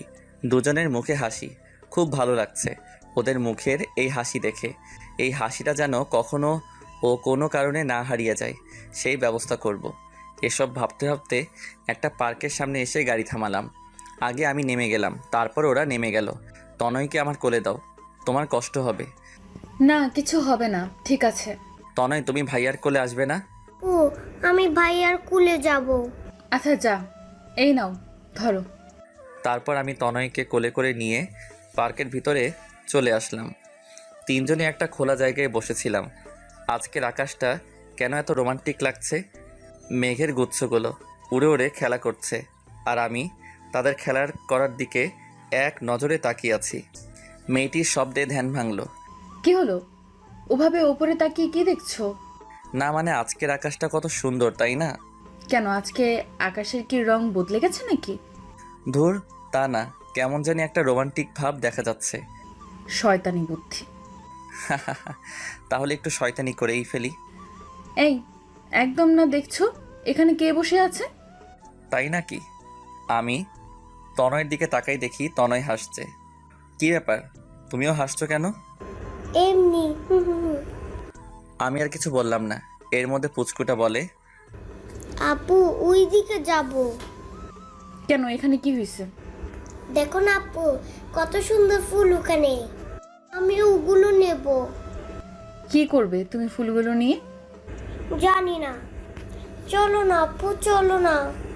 মাঝখান থেকে আমি তনয়কে বললাম, তনয়, তুমি গিয়ে সুন্দর সুন্দর অনেকগুলো ফুল তুলে আনো তো। আচ্ছা। তনয় গেল ফুল তুলতে। তারপর মেয়েটির বক বক, তুমি ওকে যেতে বললে কেন? তোমার সাথে শয়তানি করব তাই। একদম ফাজলামো করবা না বলে দিলাম, তাহলে কিন্তু খুব খারাপ হবে। কি করবে শুনি? ওর হাত ধরে টেনে আমার বুকের সাথে জড়ানোর চেষ্টা করলাম, কিন্তু হেরি তার গায়ের জোর দিয়ে ছাড়িয়ে নেয় নিজেকে। এই কি করছো? হ্যাঁ, লজ্জাশরম বলতে কিছু নেই? লোকে দেখলে কি ভাববে? যা খুশি ভাবুক, তাতে আমার কি? আমি আমার বউকে ধরেছি। বউ বললেই বউ হয়ে যাব নাকি? বিয়ে করছো আমাকে? না। তাহলে আগে বিয়ে করো, তারপর বউ বইল। আচ্ছা, আর কিছু বললাম না। এর মধ্যে তনয় হাজির। শালাটা আমার রোমান্সের 12টা বাজিয়ে দিল। আপু আপু, দেখো কত ফুল তুলে আনছি। এগুলো কি দিয়ে করবি? আপু, আমি টিভিতে দেখেছি ছেলেরা ফুল নিয়ে মেয়েদেরকে দিয়ে জড়িয়ে ধরে কি জানি বলে। বেশি পাকা হয়ে গেছো আজকাল। আমি তো শুধু চুপচাপ বসে বসে দেখছি। আপু, এই নাও, এগুলো তোমাকে দিলাম। আমার মাথায় আইডিয়া এলো, তনয় আমাকে দিবা না? ভাইয়া, তুমি এগুলো দিয়ে কি করবে? কেন, তুমি টিভিতে দেখো নাই ছেলেরা মেয়েদেরকে ফুল দিয়ে জড়িয়ে ধরে? কিন্তু তুমি কাকে দেবা ভাইয়া? কেন, তোমার বোনকে দিব। দিতে পারি, কিন্তু একটা কথা রাখতে হবে। কি কথা বলো? আপুকে ওইভাবে দিবা যেভাবে টিভিতে দেখছি, তাহলে দেব। আমি তো খুশিতে মনে মনে ডিস্কো ড্যান্স দিতেছি। শালাটা আমার রোমান্সের ভালো সুযোগ করে দিল। তারপর তনয় ফুলগুলো আমার হাতে দিল। আমি মেয়েটির দিকে তাকিয়ে আছি। লজ্জায় গাল লাল হয়ে গেছে। এতে লজ্জার কি আছে? আমরাই তো। আর দেরি না করে ফুলগুলো নিয়ে সোজা হাঁটু গেড়ে ফুলগুলো সামনে এগিয়ে সরাসরি প্রপোজ করলাম। এতে মেয়েটা লজ্জায় মাথাটা নিচু করে ফেলে, কোনো কথা বলছে না। কি হলো, কথা বলছো না যে? ও বুঝেছি, তুমি আমাকে ভালোবাসো না তাই না? আচ্ছা চলে যাচ্ছি বলেই হাঁটা শুরু করলাম। আরে কই যাও? ওই ওই দাঁড়াও বলছি। আমার হাত টেনে ধরে টান মেরে আবার পিছন মুখ ঘুরিয়ে নিল। ছাড়ো তো। ওরে বাবালে, সাহেব দেখি রাগ করছে। দেখো তনয়, তুমি না বললে তখন ভাইয়াকে আমাকে যাতে জড়িয়ে ধরে, কই ধরলো না তো, আরো উল্টো রাগ দেখিয়ে চলে যেতে চাচ্ছে। ভাইয়া, তুমি তোমার কথা রাখবে না? না হলে কিন্তু আর তোমার সাথে ঘুরতে আসবো না। আপুকে জড়িয়ে ধরো বলছি। আমি তো পুরাই টাসকি। আর কিছু না বলে সাথে সাথে মেয়েটিকে জড়িয়ে ধরলাম। কি মজা ভাইয়া আপুকে জড়িয়ে ধরেছে। আমরা দুজনেই চুপ করে আছি। কিছুক্ষণ পর মেয়েটা বলল, এবার ছাড়ো। না। উফ, কেউ দেখে ফেলবে তো। ছাড়ো বলছি, ছাড়ো। দেখুক। কিছুক্ষণ পর ছেড়ে দেই। কিছু খাবে নাকি এখানে এইভাবে থাকবে? না, আমি কিচ্ছু খাবো না। তনয়, তুমি কিছু খাবে? চকলেট খাবো। চলো। অবশেষে সবাই একটা দোকানের সামনে গেলাম। তনয়কে চকলেট কিনে দিলাম। তারপর আমি বললাম, তুমি ওকে নিয়ে একটু দাঁড়াও, আমি একটা ফোন করে আসছি। আচ্ছা। তারপর আমি ফোন করতে একটু সাইডে চলে গেলাম।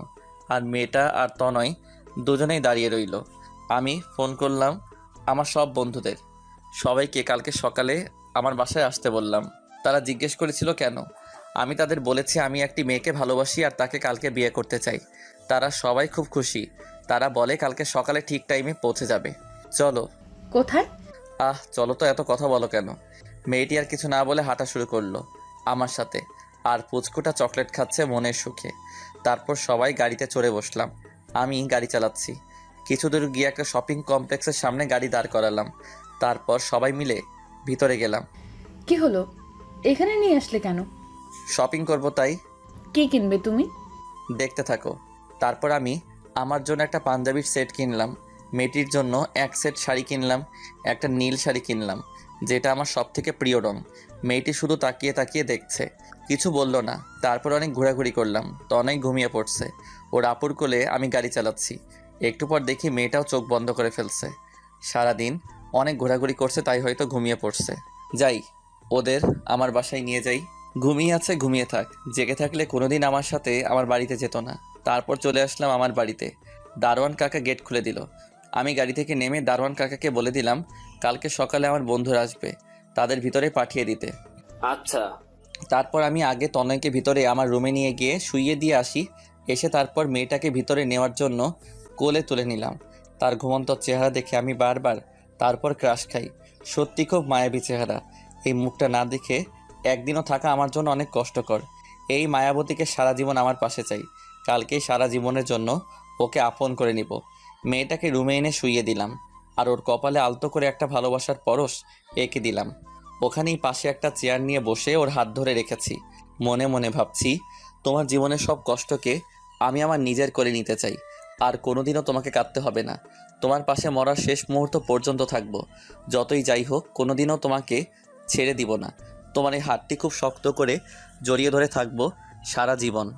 আপন মনেই এসব কথা ভেবে নিজেকে খুব সুখী মনে হচ্ছে। একটু পরে মনে পড়ল, কেউ তো এখনো রাতের খাবার খায়নি। ওকে কি ঘুম থেকে ডেকে তুলবো? না থাক, এখন একটু ঘুমাক। সারাদিন অনেক ধকল গেছে। আমি বরং যাই গিয়ে দেখি কিচেনে কিছু পাই কিনা। মেয়েটির গায়ে চাদর দিয়ে ঢেকে দিয়ে কিচেনে চলে আসলাম। ঘরে আগে থেকে রান্না করা খাবার ফ্রিজে ছিল, শুধু গরম করতে হবে। কিন্তু ভাত নেই, তাই আর দেরি না করে ভাত বসিয়ে দিলাম। তারপর ফ্রিজ থেকে তরকারির বাটিটা বের করেই পিছন ফিরে তাকিয়ে আমি রীতিমতো চমকে উঠলাম। দেখি মেয়েটা আমার সামনে দাঁড়িয়ে আছে। তুমি কখন উঠলে? এই মাত্র। কিন্তু তুমি আমাকে এখানে নিয়ে আসলে কেন? তো কোথায় নিয়ে যেতাম? কেন, আমি যেই বাসায় থাকি সেখানে নিয়ে যেতে। কেন, এখানে কি প্রবলেম? প্রবলেম আমার নেই, প্রবলেম সমাজের। লোকে জানতে পারলে কি ভাববে একবার ভেবে দেখেছো? যা খুশি ভাবুক, তাতে আমার কি? তোমার কিছু না, কিন্তু আমার অনেক কিছু। আমি এখানে থাকতে পারবো না। কথাটা শুনে খুবই কষ্ট পেলাম। খুব খারাপ লাগছে। আমি কি এতই খারাপ যে আমার সাথে বিয়ের আগে এক বাসায় এক ছাদের নিচে থাকা যায় না? আর কথা বাড়াবো না, থাকতে যখন চাই না তখন আর কি করার। আমি তরকারির বাটিটা টেবিলের উপর রেখে ওকে পাশ কাটিয়ে কোনো কথা না বলে চলে আসলাম আমার রুমে। বুকের মধ্যে কেমন যেন একটা টান টান ভাব দেখা যাচ্ছে। যাই হোক, রুমে এসে তনয়কে কোলে নিয়ে বের হলাম। মেয়েটির সামনে গিয়ে দাঁড়িয়ে বললাম, চলো তোমাদের দিয়ে। কথাটা বলার সময় গলাটা আটকে যাচ্ছিল, কেউ যেন একজন গলা চেপে ধরেছিল এমনটা মনে হয়েছে। মেয়েটি আমার দিকে অবাক দৃষ্টিতে তাকিয়ে রয়েছে। আমি আর কথা না বাড়িয়ে সোজা হাঁটা শুরু করলাম। বাড়ি থেকে বের হয়ে গাড়ির সামনে গিয়ে দাঁড়িয়ে রইলাম। খানিকক্ষণ বাদে মেয়েটা এলো। তনয়কে আমার কোলে দাও। ওকে। তনয়কে মেয়েটির কোলে দিয়ে আমি গাড়িতে বসে পড়লাম। কিন্তু অবাক করা ব্যাপার হলো, মেয়েটি গাড়িতে বসেনি, দাঁড়িয়ে রয়েছে। আমি গাড়ির জানালা দিয়ে বললাম, কি হলো, বসো। তাড়াতাড়ি যেতে হবে তো। কই যাব? কই যাবা মানে? একটু আগেই না বললা তোমার বাসায় যাবা? এটাই আমার বাসা, আমি এখানেই থাকবো। চলো ভেতরে চলো। না, এখানে থাকতে পারবে না। এখানে থাকলে লোকে জানলে খারাপ কথা বলা বলি করবে। তার থেকে ভালো তোমাকে তোমার বাড়িতেই রেখে আসি। আমি জানি তুমি রাগ করে কথাগুলো বলতেছো। এতে রাগ করার কি আছে? তুমি তোমার বাসায় যেতে চাচ্ছ, তাই তোমাকে দিয়ে আসতে হবে তো। আচ্ছা সরি, আমার ভুল হয়ে গেছে। এখন চলো তো। গাড়িতে বসো, তোমাকে বাসায় দিয়ে আসতে আসতে অনেক রাত হয়ে যাবে। না, আমি কোথাও যাব না, এখানেই থাকবো। এটা আমার শ্বশুর বাড়ি, তার মানে এটা আমারও বাড়ি। চলো এখন ভেতরে চলো। চুপচাপ গাড়িতে বসো। মেয়েটা ধমক খেয়ে কান্না করা আরম্ভ করে দিল। তোর চাই, কিছু বললেই শুধু কাঁদে। হেদির চোখ নাকি অন্য কিছু, একটু পর পর পানি বেয়ে পড়ে। তুমি ভালো না, তুমি পচা, তুমি খালি আমাকে বকো। আমি বুঝেছি তুমি আমাকে ভালোবাসো না। আমার আর কিছু বলার নেই। মাঝে মাঝে মেয়েটা এমন সব কথা শোনায় যার উত্তর আমার কাছে নেই। আমি গাড়ি থেকে নেমে ওর সামনে গিয়ে দাঁড়াই। ঢং করো? হুম। হইছে, আর ঢং করতে হবে না, চলো ভেতরে চলো। মেয়েটার মুখে হাসির ছাপ দেখে আমারও মুখে হাসি ফুটে উঠল। সত্যি কোনো মেয়েদেরকে কোনো ছেলে কোনোদিনই বুঝতে পারবে না। আসলে মেয়েরা মাঝে মাঝে কী চায় তা তারা নিজেই জানে না। এই নাও, তোমার ভাইকে কোলে নাও। এই তনয় আমার ভাই না, আমার শালা। মায়ের খাবা কিন্তু ওইটা বললে। আমি তনয়কে কোলে নিতে নিতে জিজ্ঞেস করলাম, কেন? এমনি। আচ্ছা চলো ভেতরে চলো তো, আমার খুব ক্ষুধা লাগছে। তাড়াতাড়ি চলো না প্লিজ। আচ্ছা চলো। তারপর দুজনে ভিতরে চলে আসলাম। আবার আমি তনয়কে আমার রুমে শুইয়ে দিয়ে আসলাম, আর মেয়েটা চলে গেল কিচেনে। আমি গিয়ে দাঁড়িয়ে দাঁড়িয়ে দেখছি ওকে এক নজরে। চোখের পলকও পড়তে চায় না, একেবারে পুরা নতুন বইয়ের মতো লাগছে। মেয়েটির আমার দিকে চোখ পড়ল। এই কি দেখছো এভাবে? তোমাকে আগে দেখোনি বুঝি? দেখেছি, আর যতবারই দেখছি তোমাকে ততবারই তোমার প্রেমে পড়ে গেছি।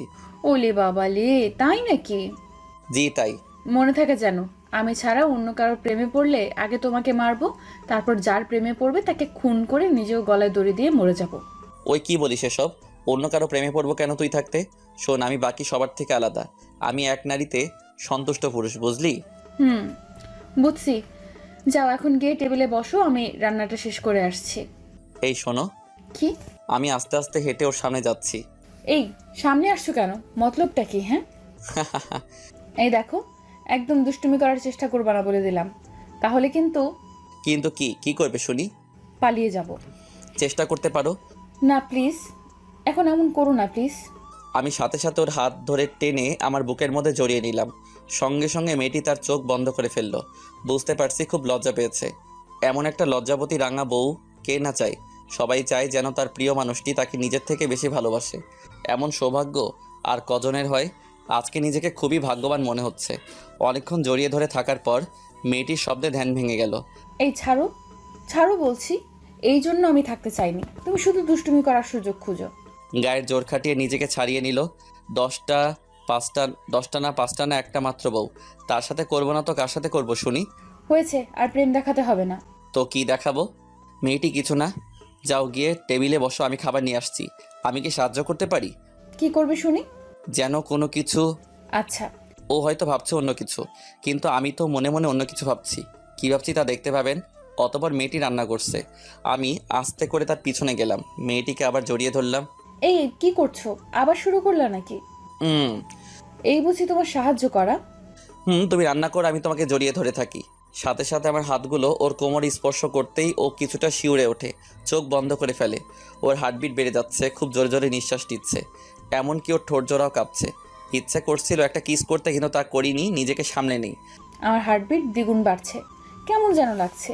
প্লিজ লক্ষ্মীটা ছেড়ে দাও। আমার আর বুঝতে বাকি রইল না, ও পুরোপুরি আমার নেশায় ডুবে যাবে যদি বেশিক্ষণ জড়িয়ে ধরে থাকি। তাই আমিও নিজেকে কন্ট্রোল করে রাখলাম, ছেড়ে দিলাম ওকে। মেয়েটি লজ্জায় মাথা তুলতে পারছে না। মন ভরছে? এখন যাও, গিয়ে টেবিলে বসো। আর যদি দুষ্টুমি করার চেষ্টা করো তাহলে কিন্তু এই খুন্তি দিয়ে ছ্যাঁকা দেবো। আমাকে ছ্যাঁকা দিলে আমার থেকে বেশি কষ্ট তুমি পাবে, তা আমি জানি। দুর্বলতা জেনে গেছো তাহলে। আচ্ছা শোনো। কি? না মানে কি বলো? তোমাকে না আজকে বউ বউ লাগছে। তবে রে। খুন্তি নিয়ে আমার দিকে আসতেই লাগলো, আমি দিলাম দৌড়। দৌড়ে গিয়ে খাবার টেবিলে বসে রইলাম। কিছুক্ষণ পর মেয়েটা খাবার নিয়ে এলো, আমাকে খাবার বেড়ে দিয়ে আবার সে আগের মতো একপাশে দাঁড়িয়ে রইলো। কি হলো, দাঁড়িয়ে রইলে যে, খাবে না? না খাবো না, তুমি বসো এখানে। মেয়েটিকে জোর করে বসিয়ে দিলাম আমার পাশের চেয়ারে। অতঃপর ভাতের প্লেট হাতে নিয়ে তাকে তুলিয়ে আগে খাইয়ে দিলাম। কি রোমান্টিক সিন, যে দেখবে সে জ্বলে পড়ে মরবে। তারপর মেয়েটিও আমাকে নিজের হাতে করে খাইয়ে দিল। খাওয়ানোর সময় আমি 2-1 বার ওর হাতে কামড় দিই। ও কিছু বলে নাই, শুধু হাসে। আর আমি শুধু তাকিয়ে তাকিয়ে দেখি। তারপর খাওয়া দাওয়া শেষ করে সোফায় বসে বসে ফোন টিপছি। আর মেয়েটা কিচেনে একটু কাজ করছে। হঠাৎ করে আমার ফোনের স্ক্রিনে একটা অপরিচিত নাম্বার ভেসে উঠল। আমি ফোনটা হাতে নিয়ে ভাবছি কে হতে পারে যেই সময় আমাকে ফোন করবে, তাও আবার অচেনা নাম্বার থেকে। ফোনটা রিং বেজে যাচ্ছে। প্রথমবার রিসিভ করিনি, তারপর আবার কল আসলো, তাই আর কিছু না ভেবে কলটা রিসিভ করলাম। প্রথমে সালাম দিলাম। ফোনের ওপাশ থেকে চিরচেনা একটা আওয়াজ শুনতে পেয়ে আমি অবাক, কারণ ফোনটা যে কেউ করেনি, করেছে আমার আব্বু। সালামের উত্তর দিতেই বুঝে গেলাম, আব্বু তুমি? হ্যাঁ আমি। কি করছিস তুই? আর নিজের খেয়াল ঠিকমতো রাখছিস তো? জি আব্বু, আমার জন্য চিন্তা করো না, তোমার মতো বাবা থাকতে আমার আবার কি হতে পারে। আব্বু তুমি কবে আসবে? তোমাকে যে আমার অনেক কথা বলার আছে। কি কথা ফোনে বল। না আব্বু, তুমি আগে দেশে আসো, তারপর বলবো। এখন বল, যদি কোনো প্রবলেম থাকে তাহলে এখান থেকে সমাধান করার চেষ্টা করব। আমি ভাবছি আব্বুকে সব বলবো কি বলবো না। এমনিতেই কাজে বিজি উনি, টেনশনের মধ্যে আবার টেনশন দেওয়াটা কি ঠিক হবে? না মানে আব্বু আসলে একটা কথা বলার ছিল। হ্যাঁ কি কথা বল। মানে কথাটা হলো, আরে বলবি তো, কি কথা? আমি আর দেরি না করে ঝটফট বলে দিলাম, যা হবার হবে। আব্বু আমি একটা মেয়েকে ভালোবাসি, আর আগামীকাল তাকে বিয়ে করতে যাচ্ছি। আমি ভেবেছিলাম হয়তো আব্বু তার একমাত্র ছেলের ভালোবাসাটা বুঝবে, কিন্তু তা হয়নি। তোর সাহস তো কম না। এতদিন তোকে খাইয়ে পরিয়ে মানুষ করেছি, এজন্য যে তুই আমার অনুমতি ছাড়া বিয়ে করবি, তাও আবার অন্য একটা মেয়েকে? কথাটা শুনে আমার বুকটা ধরফর করতেছে। কি হচ্ছে বুঝতে পারছি না। এখন কি করব? তাহলে কি আব্বু আমার ভালোবাসাকে মেনে নিবে না? না মানে আব্বু আমি মেয়েটাকে খুব ভালোবাসি, তাই এটা করতে হচ্ছে। এরপর যা বললো তা শোনার জন্য আমি একদমই প্রস্তুত ছিলাম না।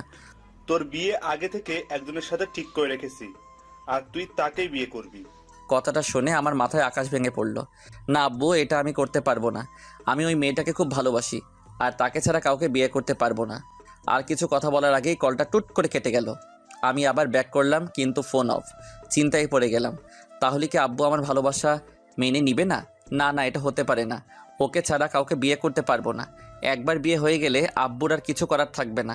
কিছুদিন রেগে থাকলেও পরে ঠিকই মেনে নিবে। তবে একমাত্র ছেলে বলে কথা, তার একমাত্র ছেলে বলে কথা। বসে বসে ভাবছি কি করা যায়, কিভাবে আব্বুকে রাজি করানো যায়। এসব ভাবতে ভাবতে হঠাৎ করে মেয়েটা আমার সামনে এসে দাঁড়ালো। এই কি হলো তোমার? কিছু ভাবছো? আমি কিছুটা চমকে উঠলাম। কই কিছু না তো, কাজ শেষ তোমার? শেষ। আচ্ছা যাও গিয়ে শুয়ে পড়ো। না এখন ঘুমাবো না। তো কি করবা শুনি? তোমার সাথে বসে গল্প করব। ও আচ্ছা, এখানে বসো তাহলে। সব কিছু ভুলে যাচ্ছি। ধীরে ধীরে মেয়েটা সামনে থাকলে আমার কোনো কষ্টই থাকে না। জানি না কেন, ওকে দেখলে সব কষ্ট দূর হয়ে যায়। না এখানে না। তাহলে কোথায়? ছাদে চলো, ওখানে বসে বসে চাঁদ দেখবো আর দুজনে বসে বসে গল্প করব। আর জানো, আজকে আকাশে খুব সুন্দর চাঁদ দেখা যাচ্ছে। তাই নাকি? আচ্ছা চলো তাহলে। আমি সোফা থেকে উঠে হাঁটা শুরু করলাম, আর মেয়েটা পিছনে দাঁড়িয়ে রইল। কি হলো, যাবে না? তুমি অনেক আনরোম্যান্টিক পুরুষ। মানে? ছাদে যাচ্ছ, আমাকে কোলে করে নিয়ে যেতে পারো না? ওরে বাবা, এ তো মেঘনা চাইতেই বৃষ্টি। মনে মনে খুব খুশি হলাম। আসলে মেয়েটা আমার জন্য পাগল, থুক্কু পাগলি হয়ে গেছে। এই পাগলিকে ছাড়া আমার কিছু ভালো লাগে না। এত উপরে আটার বস্তা নিয়ে কিভাবে উঠব? ওই কি বললে তুমি? আমি আটার বস্তা? দেখো খুব খারাপ হয়ে যাবে যদি এখনই কোলে করে আমাকে ছাদে নিয়ে না যাও তাহলে। তাই নাকি? আচ্ছা নিব না, কি করবে শুনি? ও বুঝেছি, তুমি আমাকে ভালোবাসো না তাই না? আমি মরে গেলে খুব খুশি হবে, তাই তো? আমার জায়গায় অন্য কাউকে আনতে পারবে। আমি তো কথা বলার ভাষা হারিয়ে ফেলছি। মাঝে মাঝে এমনভাবে মেয়েটা আমাকে তার কথার জালে ফেলে, যা থেকে আমার মুক্তি পাওয়ার কোনো উপায় নেই। ওই কি বলছিস এসব? আমি তোকেই ভালোবাসি, বিশ্বাস কর। করি না বিশ্বাস তুমি অন্য কাউকে ভালোবাসো, তাই না? কি মেয়েটা? কোথায় থাকে? দেখতে কি আমার থেকেও সুন্দর, যার জন্য আমাকে অবহেলা করো? আমি তার সামনে গিয়ে দাঁড়ালাম, তারপর ওকে কাছে টানার চেষ্টা করলাম, কিন্তু ও নিজেকে ছাড়িয়ে নিল। একদম আমাকে টাচ করবা না। তুমি আমাকে না, আমার দেহকে ভালোবাসো।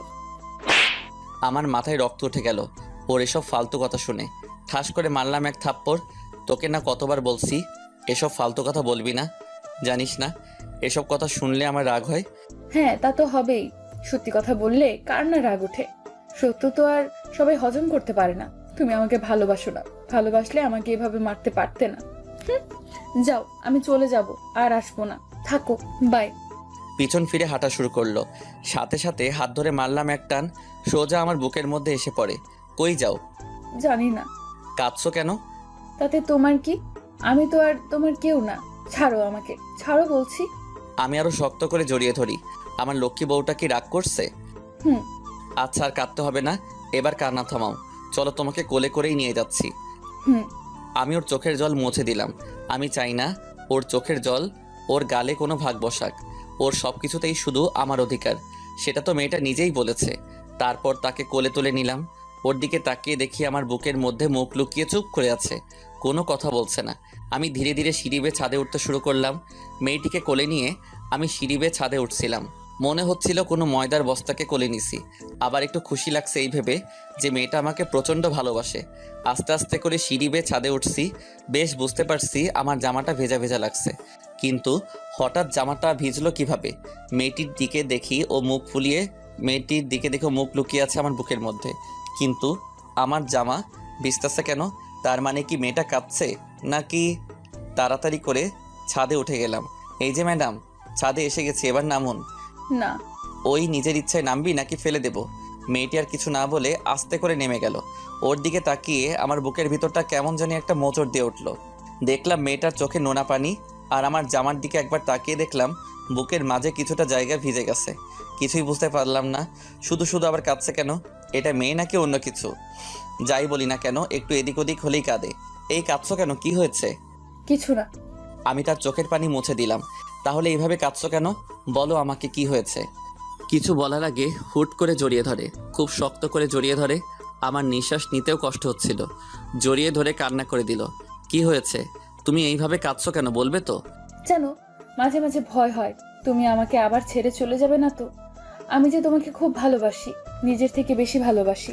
তুমি যা বলবে তাই করব, তবুও কোনো দিন আমাকে ছেড়ে চলে যাবে না তো। এই পৃথিবীতে এখন শুধু তুমিই আছো যে আমাকে ভালোবাসে, যে আমার মন বোঝে। তুমি ছেড়ে চলে গেলে যে মরণ ছাড়া আর কিছুই করার থাকবে না আমার। ওর এমন কথা শুনে বুকের মধ্যে একটা ব্যথা অনুভব করলাম।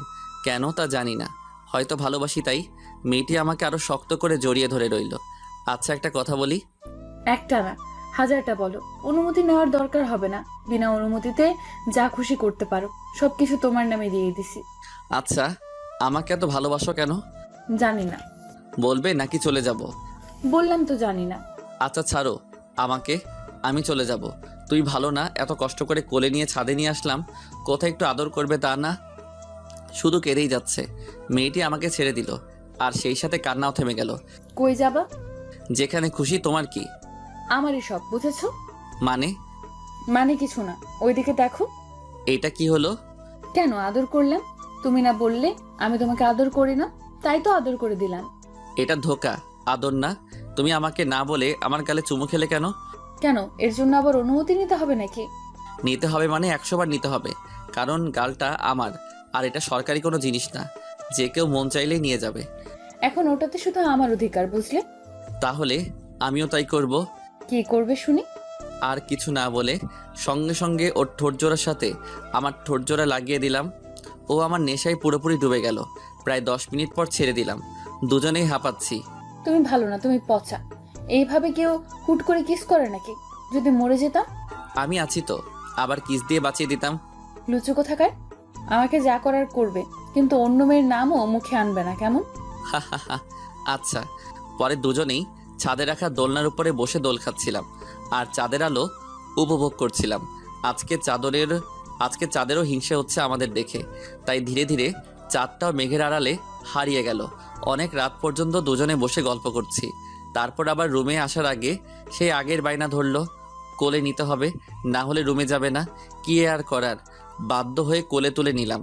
মেয়েটাকে কোলে নিয়ে আমি এক দৃষ্টিতে তার দিকে তাকিয়ে রইলাম। তার কাজল কালো চোখগুলো দেখে আমার চোখের জ্বালা বেড়ে যাচ্ছে। মন চায় সারাদিন সারাক্ষণ শুধু তাকিয়ে থাকি, চোখের পলকও পড়তে চাচ্ছে না। আমার এইভাবে তাকিয়ে থাকা দেখে মেয়েটা লজ্জায় আমার বুকের মধ্যে মুখ লুকিয়ে ফেলে।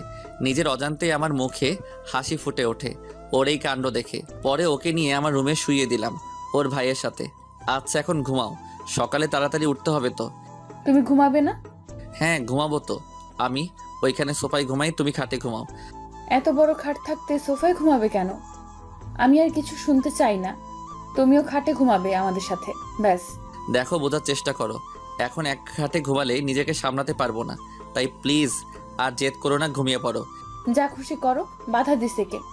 আগেও বলেছি, এখনো বলছি, আমি আমার সবকিছু তোমাকে দিয়ে দিছি, তাই বেশি কথা না বলে চুপচাপ এখানে এসে ঘুমাও, আমি তোমার বুকে ঘুমাবো। এসব পাগলামি বন্ধ করো তো, ঘুমিয়ে পড়ো, অনেক রাত হইছে। দেখো, চুপচাপ এখানে শুয়ে পড়ো, না হলে কিন্তু। কিন্তু কি? মেয়েটি শুয়ে থাকা অবস্থা থেকে উঠে দাঁড়ালো, ঠাস করে একটা বসিয়ে দিল আমার গালে। আমি তো অবাক, এটা মেয়ে নাকি আরো কিছু কিছু বলার আগে চর বসিয়ে দেয়। গালে হাত দিয়ে দাঁড়িয়ে রইলাম চুপচাপ, মনে মনে আবার খুব খুশি লাগছে। এইরকমই তো মিষ্টি একটা বউ চাই, যে কথায় কথায় রাগ করবে, কিছু হলেই শাসন করতে শুরু করবে। কি রে, চুপচাপ দাঁড়িয়ে আছিস যে? এখনো কি অন্য জায়গায় ঘুমানোর ইচ্ছা আছে নাকি? তোর সাথেই আর থাকবো না, খালি কথায় কথায় মারস। তুই থাক, আমি গেলাম। কই যাবি শুনি? এক পা নাড়লে ঠ্যাং ভেঙে হাতে ধরিয়ে দেব। হুঁ, খালি রাগ দেখাতেই পারিস। চুপচাপ এখানে শুয়ে পড়ো বলছি, না হলে আরো পড়বে। না থাকার লাগবে না, শুইতাছি। কি আর করার, অবশেষে বাধ্য হয়ে শুতে হলো। মেয়েটা আমাকে শক্ত করে জড়িয়ে ধরে শুয়ে পড়লো। সরি, আমাকে মাফ করে দাও। কেন? তোমাকে ওইভাবে মারার জন্য। যেন আমি ইচ্ছে করে করিনি, যেন আমি ইচ্ছে করে কিছু করিনি। রাগ উঠলে আমি নিজেকে ধরে রাখতে পারি না, সামনে যেটা পাই সেটা দিয়ে মারি। ভাগ্যিস আমাকে শুধু চর মারছো, অন্য কিছু দিয়ে মারলে তো এতক্ষণে উপরে চলে যেতাম। এসব বলবে না প্লিজ, তোমার মরণ হওয়ার আগে যেন আমার মরণ হয়। তাই আরো শক্ত করে জড়িয়ে ধরলাম। ও চুপচাপ আমার বুকের মধ্যে শুয়ে রইল। আর আমি ভাবছি আব্বুর কথা, তিনি কি সত্যি আমার ভালোবাসাটা বুঝবেন না? এই মেয়েটাকে যে আমি খুব ভালোবাসি, ওকে ছাড়া কিভাবে থাকবো আমি? একবার বিয়েটা হয়ে গেলে আর কিছুই করতে পারবে না। আমি তো তার একমাত্র ছেলে, কতদিনই বা রাগ করে থাকবে? তারপর সবকিছু ঠিক হয়ে যাবে। হঠাৎ মেয়েটার দিকে চোখ পড়ল, দেখলাম মেয়েটা ঘুমিয়ে পড়ছে। ওর ঘুমন্ত চেহারা দেখে আমার কেমন যেন একটা অনুভূতি জাগছে। পুরো ছোট বাচ্চাদের মতো আমাকে জড়িয়ে ধরে ঘুমিয়ে আছে। কত মায়াবী মেয়েটা, একে ছাড়া যে আমার একদিনও ভালো কাটে না এখন। আমি মেয়েটার কপালে একটা ছোট করে চুমু এঁকে দিলাম। তারপর আমি হারিয়ে গেলাম ঘুমের দেশে। সকালে খুব ভোরে মেয়েটির ডাকে আমার ঘুম ভেঙে গেল। এই উঠো, আজান দিয়ে দিছে, যাও গিয়ে নামাজ পড়ে এসো। আচ্ছা যাচ্ছি। অতপর তাড়াতাড়ি উঠে ফ্রেশ হয়ে পাঞ্জাবি পরে নামাজ পড়তে চলে গেলাম। নামাজ পড়ে এসে দেখি মেয়েটা কিচেনে রান্না করছে। আমি ধীরে ধীরে কিচেনের সামনে গিয়ে দাঁড়ালাম। মাথায় আবার দুষ্টুমি করার ভূত চাপলো। দেখলাম মেয়েটা চুপচাপ রান্না করছে, তাই আস্তে আস্তে করে তার সামনে গিয়ে পিছন থেকে জড়িয়ে ধরলাম। সাথে সাথে মেয়েটা ভয়ে চিৎকার করে উঠলো। আরে চিৎকার করছো কেন? তুমি কখন আসলে? এই সবে মাত্র এলাম, এসেই তো তোমাকে। চুপ লুচু কোথাকার, এসে দুষ্টুমি শুরু করে দিছো। বারে, তুমি না কালকে রাতে বললে যা খুশি করতে পারি, তুমি কিছুই বলবে না? আচ্ছা হয়েছে, এখন যাও গিয়ে টেবিলে বসো, আমি ব্রেকফাস্ট রেডি করে আনছি। না, আমি এখানেই থাকবো, আর এইভাবে জড়িয়ে ধরে থাকবো। তুমি রান্না করো, আমি দেখছি। উফ, তোমাকে নিয়ে আর পারা যায় না। আচ্ছা থাকো, কিন্তু দুষ্টুমি করবে না। আমি তো দুষ্টুমি করবই, তার জন্যই তো ধরেছি। বলেই আমার হাত ওর কোমর স্পর্শ করলো। সাথে সাথে ও কিছুটা শিউরে উঠে চোখ বন্ধ করে ফেলে। দেখো, খুব খারাপ হয়ে যাচ্ছে কিন্তু। হোক, তাতে কার কি? আমি আমার বউকে ধরেছি, তাতে তোমার কি? মেয়েটার কিছু না বলে এক ঝটকায় নিজেকে ছাড়িয়ে নিল। হয়েছে, এত বউ বউ করতে হবে না, বিয়েটা হোক আগে, তারপর বউ বউ করো। এখন যাও গিয়ে টেবিলে বসো, বসো বলছি। ধুর, তুমি খালি আমাকে বকা দাও। যাও, আমি আর তোমার কাছে আসবো না। বলেই হনহন করে হেঁটে চলে আসলাম। এসেই টেবিলে বসে রইলাম। এর মধ্যে বন্ধুর ফোন। রাকিব কল দিছে। রাকিব আমার বেস্ট ফ্রেন্ড। কলটা রিসিভ করলাম। কি রে, সব কিছু রেডি তো? দোস্ত, সব কিছু রেডি, তুই খালি বল। 10টা বাজে সবাই জায়গা মতো এসে পড়িস, আর বাকিদেরও সাথে করে নিয়ে আসিস, কেমন? আচ্ছা। আর শোন, লামিয়া আর বৃষ্টিকে আমার বাড়িতে পাঠিয়ে দিস ওকে রেডি করানোর জন্য। লামিয়া আর বৃষ্টি ওরাও আমার বেস্ট ফ্রেন্ড। কিন্তু দোস্ত, ভাবি দেখতে কেমন? গেলেই দেখতে পাবি। এখন রাখ, ঠিক সময় মতো চলে আসিস। আচ্ছা। ফোন কেটে দিলাম। কিছুক্ষণ পর মেয়েটা এলো। আমি ভাবলাম সবকিছু শুনে ফেললো নাকি। না, তা কিভাবে হবে? ও তো কিচেনে ছিল, ও কিভাবে শুনবে? ম্যাডামের ব্রেকফাস্ট এতক্ষণে রেডি হয়েছে তাহলে। নাও খাওয়া শুরু করো। তনয় কোথাও খাবে না? ও এখনো ঘুমাচ্ছে, তুমি খেয়ে নাও। ও উঠলে আমি ওকে খাইয়ে দিবনি। তুমি খাবে না? আমি পরে খাবো, তুমি আগে খেয়ে নাও। না, তুমি এখন খাবে আর আমাকে নিজের হাতে খাইয়ে দিবে, না হলে আমিও খাবো না। সবসময় এত জেদ করো কেন তুমি? নিজে তুলে খেতে পারো না? না, খেতে পারি না। হইছে, যাও, খাবো না, তুমি একাই খাও বলে উঠে পড়লাম টেবিল থেকে। আরে আরে কই যাও, বসো বলছি। না। আচ্ছা বসো, খাইয়ে দিচ্ছি, আর ঢং দেখাতে হবে না। খুশি মনে বসে পড়লাম আর ও আমাকে তুলে খাইয়ে দিতে লাগলো। আমিও তাকে নিজের হাতে তুলে খাইয়ে দিলাম। খাওয়া দাওয়া শেষ হতেই তনয়ের গলার আওয়াজ শুনতে পেলাম পাশের রুম থেকে, কারণ আমার রুমটা নিচে। তনয় আপু আপু করে ডাকছে। মেয়েটা টেবিল থেকে উঠে তাড়াতাড়ি দৌড়ে গিয়ে ওর ভাইকে কোলে নিয়ে রুমের বাইরে আনলো। উঠে গেছে শালা বাবু, হা হা হা। এই চুপ, কি বলছো? হ্যাঁ, ও কিন্তু তোমাকে পিটাবে, তাই না তনয়? এখনো ঠিকঠাক ঘুম হয় নাই, কারণ এখনো বারবার হাত তুলছে, তাই নাকি? আচ্ছা আমি ওকে রেডি করিয়ে আনছি। ওকে। তারপর মেয়েটি ওর ভাইকে নিয়ে ওয়াশরুমে চলে গেল ওকে রেডি করানোর জন্য। আমি টেবিলে বসে গেম খেলছিলাম। কিছুক্ষণ পর মেয়েটা ওর ভাইকে রেডি করে আনলো। তারপর টেবিলে বসে তনয়কে নিজের হাতে তুলে খাইয়ে দিল। সবার খাওয়া দাওয়া শেষ, প্রায় 9টা বেজে গেছে আর এখনো মেয়ে দুইটা এলো না। কি করছে কে জানে। হঠাৎ করে কলিং বেল বাজতে শুরু করলো। বুঝতে পারলাম লামিয়া আর বৃষ্টি এসেছে, তাই তাড়াতাড়ি করে দরজার সামনে গেলাম। আর তনয় এবং মেয়েটা বসে বসে গল্প করছে। আমি দরজা খুলে দিলাম, দুজনেই চলে আসছে। এর মধ্যেই লামিয়া বলে, কি রে, তুই দরজা খুললি কেন? ভাবি কোথায়? ভিতরে আছে, আয়। তাহলে তুই সামনে দাঁড়িয়ে আছিস কেন? সর সামনে থেকে। ওকে সরলাম, আয়। আর কিছু বললাম না, দুজনেই ভেতরে ঢুকে পড়লো। তাদের পিছনে পিছনে আমিও ভেতরে গেলাম। মেয়েটা লামিয়া আর বৃষ্টিকে দেখেই সাথে সাথে দাঁড়িয়ে গেল। এরা কারা? এরা হচ্ছে আমার বেস্ট ফ্রেন্ড, ও লামিয়া আরও বৃষ্টি। ও তাই? আর মাঝখান থেকে বৃষ্টি বলে, দোস্ত, ভাবি কিন্তু দেখতে খুব সুন্দর। আর লামিয়াও একই কথা বলল। দেখতে হবে তো চয়েসটা কার। এসব কথা শুনে মেয়েটা মুচকি মুচকি হাসছে। দোস্ত যা, তোরা ওকে রেডি করে নিয়ে আয়। রেডি করবো মানে? কোথায় নিয়ে যাবে আমাকে? গেলেই বুঝতে পারবে, এখন যাও, তৈরি হয়ে নাও। দোস্ত যা, তোরা ওকে রেডি করে আন। অতবার মেয়েটি আর কোনো আপত্তি না করে লামিয়া আর বৃষ্টিকে সাথে করে চলে গেল পাশের রুমে। আমি তনয়কে কোলে করে নিয়ে পায়চারি করছি। আমরা কি আজকেও বাইরে যাব? যাবো তো। তোমার আপু রেডি হয়ে আসুক তারপর। কি মজা কি মজা কি মজা, বাইরে যাব, চকলেট খাবো। খাবে তো। আমার মনের মাঝে কেমন একটা ফিলিংস কাজ করছে। একটু ভয় হচ্ছে আব্বুর জন্য, কারণ ওনার বারণ করা সত্ত্বেও আমি এই বিয়েটা করছি। না জানি কি দুর্ঘটনা ঘটে। আব্বু এমনিতেই প্রেশারের রোগী, যদি একটা অঘটন ঘটে তাহলে নিজেকে কোনোদিনও ক্ষমা করতে পারবো না। কিছুক্ষণ পর মেয়েটা আর বন্ধুগুলো বেরিয়ে এলো। মেয়েটাকে দেখে আমার চোখ কপালে উঠে যাওয়ার মতো অবস্থা। আমার কেনা সেই নীল শাড়িটা ওকে পরানো হয়েছে। এত সুন্দর লাগছে যে বলার মতো ভাষা খুঁজে পাচ্ছি না। পুরাই নীল পরীদের মতো দেখতে। আপনারা কেউ আবার নজর দিয়েন না যেন ওইটা বুকিং হয়ে গেছে। কি রে, ওইভাবে হাঁ করে তাকিয়ে কি দেখছিস? বল, কেমন সাজালাম ভাবিকে? বলার মতো ভাষা খুঁজে পাচ্ছি না যে কি বলতাম। থাক, তোর কিছু বলতে হবে না। পরে বউকে পেয়ে আবার আমাদের ভুলে যাস না যেন। থাক, তোর কিছু বলতে হবে না। পরে বউকে পেয়ে আবার আমাদের ভুলে যাস না যেন। কি যে বলিস না তোরা। হইছে, আর ঢং দেখাতে হবে না। যা, তুই রেডি হয়ে আয়। আর তোর কোলে এই বাচ্চাটাকে? ও ওর ভাই। ও আচ্ছা, তাই বল। আমি ভাবলাম অন্য কিছু। কি? কিছু না, যা রেডি হয়ে আয়। তারপর আমি তনয়কে ওর বোনের কোলে দিয়ে চলে গেলাম রেডি হতে। খুব বেশি দেরি না করে তাড়াতাড়ি রেডি হয়ে আসলাম। সেই পাঞ্জাবিটাই পরি যেটা গতকাল শপিং মল থেকে কিনে আনছিলাম। তারপর রেডি হয়ে বেরিয়ে আসলাম। মেয়েটা আমার দিকে তাকিয়ে আছে। দোস্ত, তোকে খুব সুন্দর লাগছে রে। হইছে, আর পাম দিতে হবে না। লামিয়া তো ঠিকই বলছে, তোকে খুবই সুন্দর লাগছে। ওকে, থ্যাংক ইউ। আমি মেয়েটার দিকে একবার তাকাইলাম, দেখলাম মিটি মিটি হাসতেছিল। তাই আর কিছু না বলে বেরিয়ে পড়লাম। গন্তব্য কাজী অফিস, যা শুধু আমি আর আমার বন্ধুরা জানে। মেয়েটা এখনো জানে না। ওকে এখনো বলিনি যে আজকে ওকে বিয়ে করব। সবাই গাড়িতে চড়ে বসলাম। কিছুক্ষণ পর কাজী অফিসে চলে আসলাম। মেয়েটা গাড়ি থেকে নেমে অবাক হয়ে আমার দিকে তাকিয়ে রইল কিছুক্ষণ। এখানে কেন আনলে? এখানে লোকে কেন আসে? মেয়েটি চুপ হয়ে গেল। বুঝতে পারলাম ওর খুব ভয় হচ্ছে। কেন তা আমি জানি না, কিন্তু ওর চোখ মুখে একটা ভয়ের ছাপ দেখতে পেরেছিলাম। কি হলো, চুপ করে আছো যে? না মানে কি বলবো বুঝতে পারছি না। তুমি আমাকে আগে বলনি কেন? আগে বললে তুমি কোনোদিনও রাজি হতে না, আমি জানি। তাই বন্ধুদের বলে সব ব্যবস্থা করে রাখছি। মেয়েটি আর কোনো কথা বলল না। তারপর চলে গেলাম ভিতরে। সবাই ভিতরে গিয়ে দেখলাম বন্ধুরা সব হাজির। মাঝখান থেকে রাকিব বলে, দোস্ত, ভাবি দেখতে কিন্তু সেই। হারামি, নজর দিবি না, তোর ভাবি লাগে। হুম। তারপর সবাইকে সাক্ষী রেখে কাজী সাহেব আমাদের বিয়ে করিয়ে দিলেন। সবাই অভিনন্দন জানিয়ে বিদায় নিল। পরে আমি আর মেয়েটা গাড়িতে গিয়ে বসলাম। পুচকুটা ওর আপুর কোলে বসে আছে। মেয়েটার মুখের দিকে তাকিয়ে বুঝতে পারলাম ওর মধ্যে এখনো ভয় কাজ করছে। তাই আমি ওর হাতটি ধরে বললাম, ভয় পেও না, আমি আছি তো তোমার পাশে। সব সময়, সব পরিস্থিতিতে তোমার পাশে থাকবো, কথা দিলাম।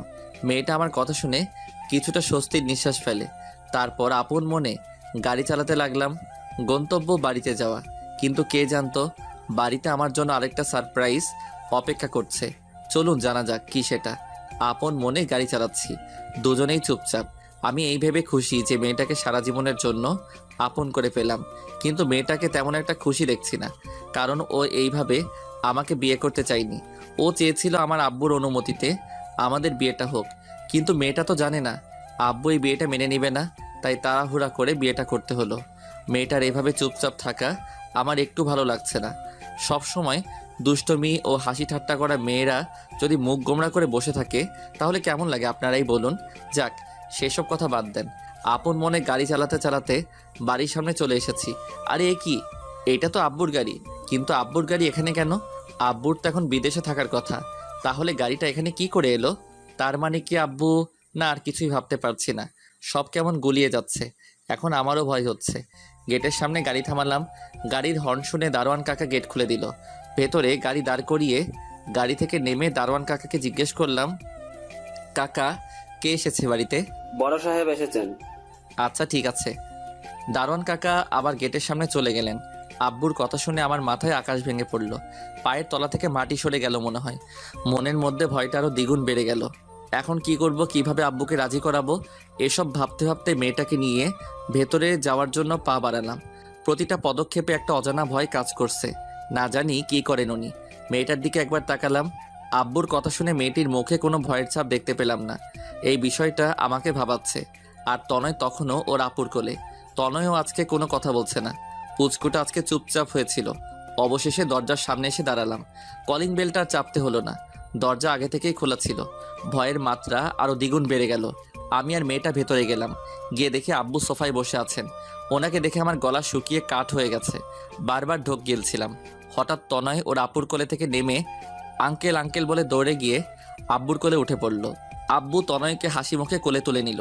কি হলো কিছুই বুঝতে পারলাম না। আমি মেয়েটির দিকে তাকিয়ে দেখে মুচকি মুচকি হাসি দিচ্ছে। কিন্তু পুচকুটা আমার আব্বুকে কিভাবে চিনে? আর মেয়েটাই বা হাসছে কেন? কিছু তো একটা রহস্য আছে, কিন্তু কি সেটা জানতে হবে। ভাবনায় পড়ে গেলাম। তনয়ের গলার আওয়াজ শুনে ভাবনার জগৎ থেকে ফিরে এলাম। আঙ্কেল আঙ্কেল, আপনি এতদিন কোথায় ছিলেন? তোমার জন্য চকলেট আনতে গিয়েছিলাম, এই নাও তোমার চকলেট। আব্বু পুচকুটার হাতে চকলেট ধরিয়ে দিল। আর পুচকুটা তো মহা আনন্দে চকলেট খেতে শুরু করলো। আব্বু তাকে সোফায় বসিয়ে দিল। তারপর আব্বু আমার সামনে আসলেন। রাগী লুক নিয়ে তাকিয়ে আছেন আমার দিকে। আমি ভয়ে মাথা নিচু করে ফেললাম। কিন্তু আব্বু তনয়কে কিভাবে চিনে তা এখনো আমার অজানা রয়ে গেল। কিরে হতচ্ছাড়া, ভয় পাইছিস? না মানে আব্বু সরি, আমাকে মাফ করে দাও। আমি তোমার অনুমতি ছাড়া বিয়েটা করতে চাইনি, কিন্তু আমি এই মেয়েটাকে ভালোবাসি, তাই তোমার পছন্দ করা মেয়েকে মেনে নিতে পারিনি। আরে হতচ্ছাড়া, ওইটা তো এমনি বলেছিলাম। আর এই বিয়েটা তোর না, আমার ইচ্ছাতেই হয়েছে। আব্বুর কথা শুনে আমার মনের মধ্যে থাকা প্রশ্নের পাহাড়টা আরও বেড়ে গেল। আমি আব্বুর দিকে অবাক দৃষ্টিতে তাকিয়ে বললাম, মানে কি বলছো তুমি? তোমার ইচ্ছাতে হয়েছে মানে? মানে হচ্ছে এই সেই মেয়ে যাকে আমি তোর জন্য পছন্দ করেছিলাম, আর ওকে বলেছিলাম তোকে ওর ভালোবাসার ফাঁদে ফেলতে, তারপর বিয়ে করতে। আমি বললে তো আর বিয়ে করতি না, তাই প্ল্যান করে তোদের দুজনেরকে বিয়ে দিয়ে দিলাম। আব্বুর কথাটা শুনে আমার কি রকম রিয়্যাক্ট করা উচিত তা আমার জানা নেই। আমি মেয়েটির দিকে একবার তাকিয়ে দেখি ও মিটিমিটি হাসছে। আব্বু কি বলছো? কিছুই বুঝতে পারছি না, একটু বুঝিয়ে বলবে? এরপর আব্বু যা বলল তা শুনে আমার পুরো পৃথিবীটা ওলট পালট হয়ে গেল। তোর মনে আছে আজ থেকে 6 মাস আগে আমি ব্যবসার কাজে কুমিল্লা গিয়েছিলাম? সেদিন আমার জীবনের সবথেকে খারাপ দিন ছিল। সেদিন প্রায় দুপুর 2টা বাজে গাড়ি চালাচ্ছিলাম, হঠাৎ আমার মাথাটা কেমন ঘুরতে শুরু করলো। আর তুই তো জানিস আমার এমনিতেই প্রেশারের প্রবলেম আছে। তো সেদিন যখন মাথাটা ঘোরাচ্ছিল তখনই আমি গাড়ির উপর থেকে নিয়ন্ত্রণ হারিয়ে ফেলি। তো গাড়িটা মেইন রোড থেকে ঘুরে সোজা ফুটপাতে উঠে পড়ে। সেখানে একজন ভদ্রমহিলা আর একজন ভদ্রলোক হাঁটছিল। নিজের অজান্তেই গাড়িটা ওনাদের উপর দিয়ে চলে যায়। আমি ব্রেক মারলাম, ততক্ষণে ওনারা দুজনেই মৃত্যুবরণ করেছেন। খোঁজ খবর নিয়ে ওনাদের বাড়িতে গেলাম। লাশ দুইটার পাশে দেখি তোর পাশে দাঁড়িয়ে থাকা মেয়েটা কান্নায় ভেঙে পড়ে। সেদিন নিজেকে খুব বড় অপরাধী মনে হয়েছিল রে। আমার জন্য 2টা বাচ্চা ছেলে মেয়ে এতিম হয়ে গেল।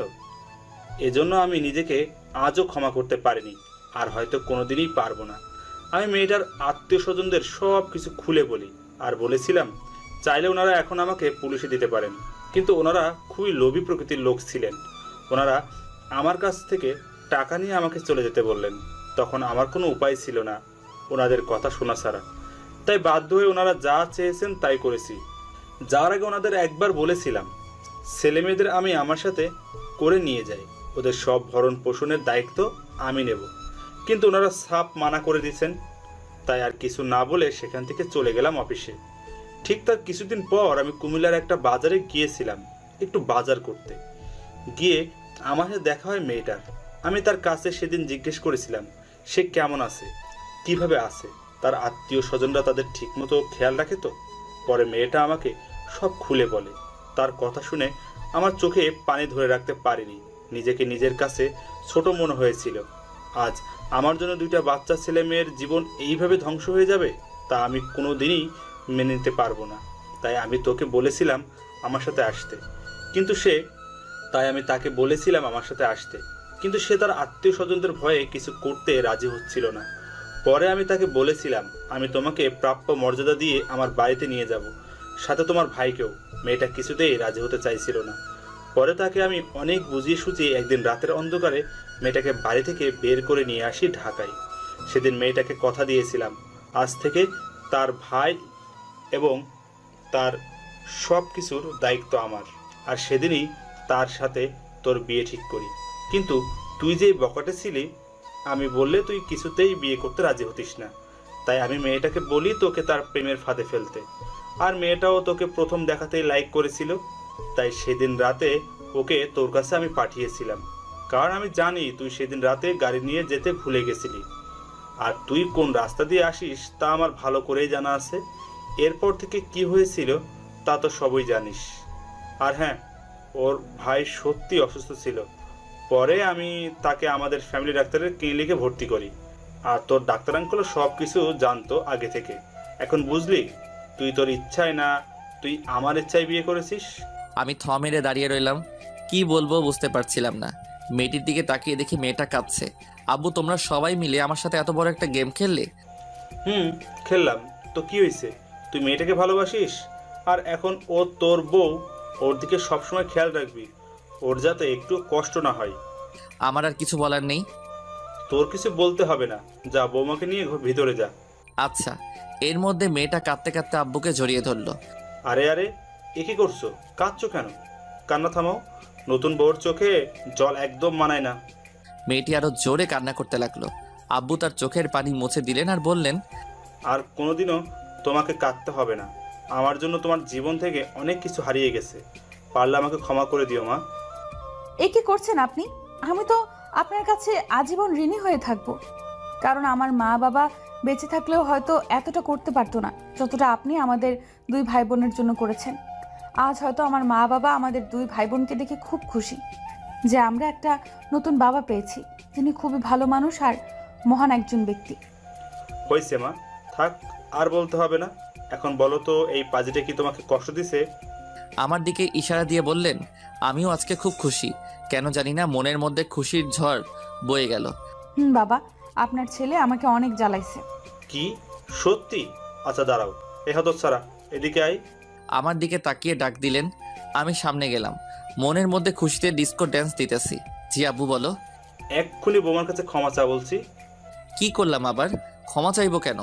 তুই বৌমাকে কষ্ট দিয়েছিস, তার জন্য ক্ষমা চা। অবশেষে বাধ্য হয়ে তার কাছে সরি বলতে হলো। দেখতে দেখতে রাত হয়ে গেল। আব্বু আমাদের দুজনের জন্য একটা রুম আলাদাভাবে সাজালো, আর তনয়কে নিয়ে উনি ওনার সাথে নিচের রুমে গেলেন। অবশেষে বাসর ঘরে ঢুকে পড়লাম। বাসর ঘরে ঢুকেই আমার চোখ কপালে উঠে গেল। মেয়েটা এখন আবার কালো বোরকা পরিধান করে খাটের উপর বসে আছে। কি ব্যাপার, হঠাৎ বোরকা পড়লা যে? নামাজ পড়তে হবে তাই। যাও গিয়ে রেডি হয়ে আসো, দুজনে একসাথে নামাজ পড়বো। আমি আর কোনো আপত্তি না করে ওযু সেরে আসলাম। তারপর দুজনে নামাজ পড়লাম। নামাজ শেষে দুজনেই বিছানায় বসে আছি। কি হলো, কথা বলছো না কেন? কি আর বলবো, তোমার মতো একটা হ্যাবলা মার্কা ছেলেকে বিয়ে করে আমার কপাল পুড়লো। আমি তো অবাক। মানে কি? মানে তুমি আমাকে একটুও ভালোবাসো না, আদরও করো না, তাই। ও তাই বুঝি। তা আমার বোরকাওয়ালিকে একটু দেখি, তারপর আদর করব। দেখে নাও। আমি আস্তে করে হাত বাড়িয়ে তার মুখের কাপড় তুলে দিলাম। মনে হলো স্বর্গের কোনো পরী আমার সামনে বসে আছে। নিজেকে সামলাতে পারছি না। ওর গালে হাত দিতেই বলে উঠলো, এই কি করছো? একদম দুষ্টুমি করবে না। দুষ্টুমি না, একটু ভালোবাসবো। তারপর আমি ওর বুকের উপর শুয়ে পড়লাম। Light off. পরে তাদের ভিতরে যেটা হয়েছে সেটা জানতে চাইলে বিয়া কইরা ফেলান।